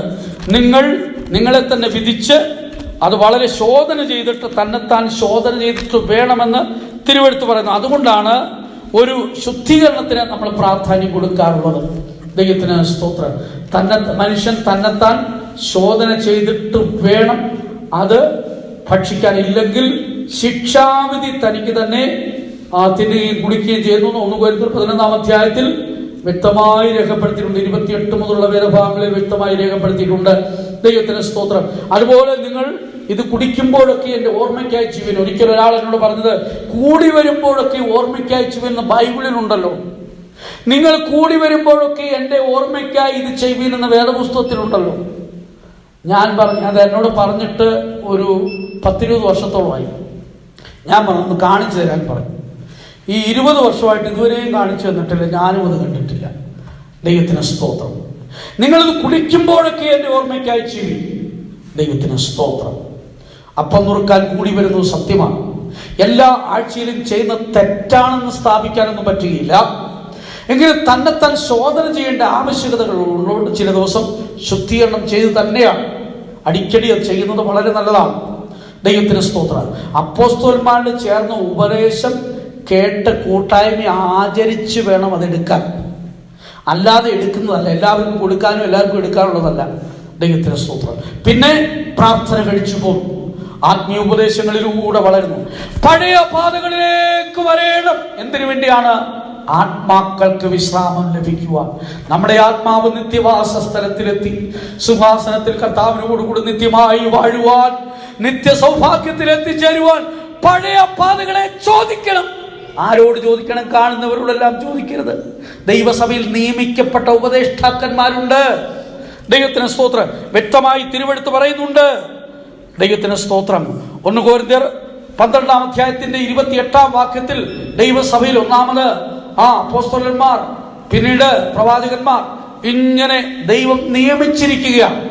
പിന്നീട് ഉപദേഷ്ടാക്കന്മാർ, ഇവരെ നിയമിച്ചിരിക്കും. ദൈവത്തിന്റെ നിയമനം. എഫേസ്യ ലേഖനത്തിൽ നമ്മൾ വായിക്കും 4-ാം അധ്യായത്തിന്റെ 11-ാം വാക്യത്തിൽ അവൻ ചിലരെ അപ്പോസ്തലന്മാരായി, പ്രവാചകന്മാരായി, ഉപദേഷ്ടാക്കന്മാരായി, സുവിശേഷകന്മാരായി, ഇടയന്മാരായി നിയമിച്ചിരിക്കുന്നു. അതുകൊണ്ടാണ് 1 കൊരിന്ത്യർ 12-ന്റെ 29 വായിക്കുന്നത്, എല്ലാവരും അപ്പോസ്തലന്മാരോ, എല്ലാവരും അപ്പോസ്തലന്മാരോ, എല്ലാവരും പ്രവാചകന്മാരോ, എല്ലാവരും ഉപദേഷ്ടാക്കന്മാരോ, എല്ലാവരും ഉപദേഷ്ടാക്കന്മാരല്ല. ദൈവത്തിന്റെ നിയമനം. ചില ചിന്തിക്കുന്ന ആരാ നിയമിക്കേണ്ടത്? ദൈവത്തിന് സ്തോത്രം. ചില ചിന്തിക്കുന്നത് അന്ത്യോക്യയിൽ നിന്ന് വന്നു വേണം നിയമിക്കാനെന്നാണ്. വേദപുസ്തകം അങ്ങനെയല്ല പറയുന്നത്. പരിശുദ്ധാത്മാവ് അവരെ വേർതിരിപ്പീനെന്ന് പറഞ്ഞപ്പോൾ പെട്ടെന്ന് അന്നുണ്ടായിരുന്ന അപ്പോസ്തലന്മാർ അവരെ കൈവച്ച് വേർതിരിക്കുകയായിരുന്നു. ദൈവത്തിന് സ്തോത്രം. അങ്ങനെ ഒരാളെ വേർതിരിക്കുവാനും അപ്പോസ്തലന്മാർക്കാണ് അവകാശമുള്ളത്. ദൈവത്തിന് സ്തോത്രം. വ്യർത്ഥവും പിതൃപാരമ്പര്യമുള്ള നടപ്പിൽ നിന്ന് വിടുവിക്കപ്പെട്ട് ആത്മാവിൽ ആരാധിച്ച് അപ്പോസ്തലിക കൂട്ടായ്മയിൽ ആചരിച്ച് അങ്ങനെ മുൻപോട്ടു പോകുന്ന സമൂഹത്തിൽ ദൈവത്താൽ നിയമിക്കപ്പെട്ട ഉപദേഷ്ടാക്കന്മാരുണ്ട്. അങ്ങനെയുള്ള ഉപദേഷ്ടാക്കന്മാരിൽ ഉപദേശം സ്വീകരിച്ച് ക്രിസ്തു എന്ന തലയോളം സകലത്തിലും വളരണം. പെന്തിക്കോസിൽ വന്നുകൊണ്ടോ ഡീ പെന്തക്കോസ് മിഷനിൽ വന്നുകൊണ്ടോ ഒന്നും സ്വർഗത്തിൽ പോകുന്ന ബൈബിളിലും ഇല്ല. ഡീ പെന്തക്കോസ് മിഷൻ എന്ന പേര് സ്വർഗത്തിലും കാണുകയില്ല. പിന്നെയോ ഇതിനകത്തൊരു ഉപദേശമുണ്ട്, ഇതിനകത്തൊരു മാർഗമുണ്ട്, ഇതിനകത്തൊരു വഴിയുണ്ട്. സ്വർഗരാജ്യത്തിലേക്ക് പോകാനൊരു വഴിയാണ് കാണിച്ചത്. ആ ആ പഴയ പാതയെ ചോദിച്ച് അതിലൂടെ നടന്നു. ആ വിശ്രാമത്തിന്റെ ഒരു ഭാഗമാണ് ഇന്ന് ആരാധനയിൽ നമ്മൾ അനുഭവിക്കുന്നത്. ഇന്ന് ആത്മീയ കൂട്ടായ്മയിൽ ആരാധനയിൽ അനുഭവിക്കുന്നത് സ്വർഗീയ വിശ്രാമത്തിന്റെ ഒരു ഭാഗമാണ്. അതുകൊണ്ടാണ് നമ്മൾ പാടാറുള്ളത്, ഈ ഭൂമിയിൽ ഇത്രയും ആനന്ദമുണ്ടെങ്കിൽ സ്വർഗത്തിൽ എത്രയോ ആനന്ദമേ. ഈ ഭൂമിയിൽ ഇത്രയും ആനന്ദമുണ്ടെങ്കിൽ സ്വർഗത്തിൽ എത്രയോ ആനന്ദമേ. ആനന്ദം ആനന്ദം ആനന്ദമേ, ബഹു സന്തോഷം നൽകുന്ന ഒരാനന്ദമേ. ഹല്ലേലൂയ. ഈ ഭൂമിയിൽ ആത്മാവിലെ ആരാധനയിലെ സന്തോഷം സ്വർഗത്തിൽ അനുഭവിക്കുന്നതിന്റെ ഒരു ചെറിയ അംശമാണ്. ഇതിന്റെ പൂർണ്ണമായ അനുഭവം കർത്താവായ യേശുക്രിസ്തുവിന്റെ കർത്താവായ യേശുക്രിസ്തുവിന്റെ മേഘപ്രത്യക്ഷതയിൽ കാഹളം ധ്വനിക്കുമ്പോൾ വിശുദ്ധന്മാർ അനുഭവിക്കാൻ പോവുകയാണ്. അതിലുപരിയായ നിത്യതയിൽ നിത്യമായി കർത്താവിനോടുകൂടെ സ്വർഗീയ സന്തോഷം അനുഭവിക്കാൻ പോകും. നിങ്ങളുടെ ആത്മാക്കൾക്ക് വിശ്രാമം കണ്ടെത്തുവാൻ, ആ സ്വർഗീയ സന്തോഷത്തിന്റെ പൂർണ്ണതയിൽ എത്തിച്ചേരുവാൻ പഴയ അനുഭവങ്ങളിലേക്ക് വരാം. ആദ്യ അനുഭവങ്ങൾ, അതാണ് അതിന്റെ സത്യം. ആദ്യ പാതയിലേക്ക് വരാം, ആദ്യ ഉപദേശത്തിലേക്ക് വരാം, ആദ്യ വിശ്വാസത്തിലേക്ക് വരാം, ആദ്യ സ്നേഹത്തിലേക്ക് വരാം. എഫേസോസിലുള്ള സഭയിൽ അനേക ക്വാളിറ്റി ഉണ്ടെങ്കിലും പരിശുദ്ധാത്മാവ് പറയുന്നു, നിന്റെ ആദ്യ സ്നേഹം നഷ്ടപ്പെട്ടു എന്നൊരു കുറവ് നിന്നെ കുറിച്ചുണ്ട്. അതുകൊണ്ട് നിന്റെ നിലവിളക്ക സ്ഥാനത്ത് നഷ്ടപ്പെടും. തിമോഥെയോസിന്റെ ലേഖനം എഴുതുമ്പോൾ ആദ്യ വിശ്വാസം തള്ളുകയാൽ അവർക്ക് ശിക്ഷാവിധിയുണ്ട്. ദൈവത്തിന് സ്തോത്രം. എബ്രായ ലേഖനത്തിൽ വായിക്കുമ്പോൾ ആദ്യ വിശ്വാസം അവസാനത്തോളം മുറുകെ പിടിക്കണം. ആദ്യ വിശ്വാസത്തെ അവസാനത്തോളം പിടിച്ചുകൊണ്ട് ആദ്യ സ്നേഹത്തിൽ വളർന്ന് ആദ്യ അനുഭവങ്ങളിലൂടെ ആ നിത്യവിശ്രാമത്തിൽ എത്തിച്ചേരുവാൻ നമുക്ക് ഒരുങ്ങാൻ പ്രിയരെ. ദൈവകരങ്ങൾ നമ്മെ സമർപ്പിച്ചു കൊടുക്കാം. ഈ പകൽക്കാലം ദൈവത്തിന്റെ പരിശുദ്ധാത്മാവ് നമ്മുടെ മധ്യേ തന്റെ പ്രവൃത്തി ചെയ്തുകൊണ്ടിരിക്കുകയാണ്. ആദ്യ അനുഭവങ്ങളിലേക്ക് മടങ്ങി വരുവാൻ ഇന്ന് പകൽക്കാലം ഒരു തീരുമാനമെടുക്കാൻ കഴിയുമെങ്കിൽ ഇപ്പോൾ തന്നെ ആ സ്വർഗീയ വിശ്രാമത്തിന്റെ ഒരു അനുഭവം പരിശുദ്ധാത്മാവിലൂടെ നമുക്ക് അനുഭവിക്കാം. നമുക്ക് നമ്മുടെ തീരുമാനത്തെ പുതുക്കാം, പ്രത്യാശയെ പുതുക്കി, പ്രതിഷ്ഠയെ പുതുക്കി, ക്രിസ്തു എന്ന തലയോളം സകലത്തിൽ നമ്മെ വളർത്തുന്ന പത്യോപദേശങ്ങളിലൂടെ മുൻപോട്ട് പോവാൻ നമുക്ക് സമർപ്പിക്കാം. അതിനായി നമ്മെ ഒരുക്കി കൊടുക്കാം, ദൈവകരങ്ങൾ സമർപ്പിച്ചു കൊടുക്കാം. പ്രത്യാശയിൽ നമുക്ക് വർദ്ധിച്ചുകൊണ്ട് യേശുവിനെ എതിരേൽപ്പാൻ ഒരുങ്ങാം. നമ്മുടെ കർത്താവ് വെളിപ്പെടാറായി. ആകാംക്ഷയോടെ അവനായി കാത്തിരിക്കുന്ന വിശുദ്ധന്മാർക്ക് വേണ്ടി അവനിതാ എത്രയും വേഗം വെളിപ്പെടും, താമസമില്ല. അതിനുവേണ്ടി നമുക്ക് ഒരുങ്ങാം. ദൈവം നമ്മെ അതിനെ സഹായിക്കുമാറാകട്ടെ.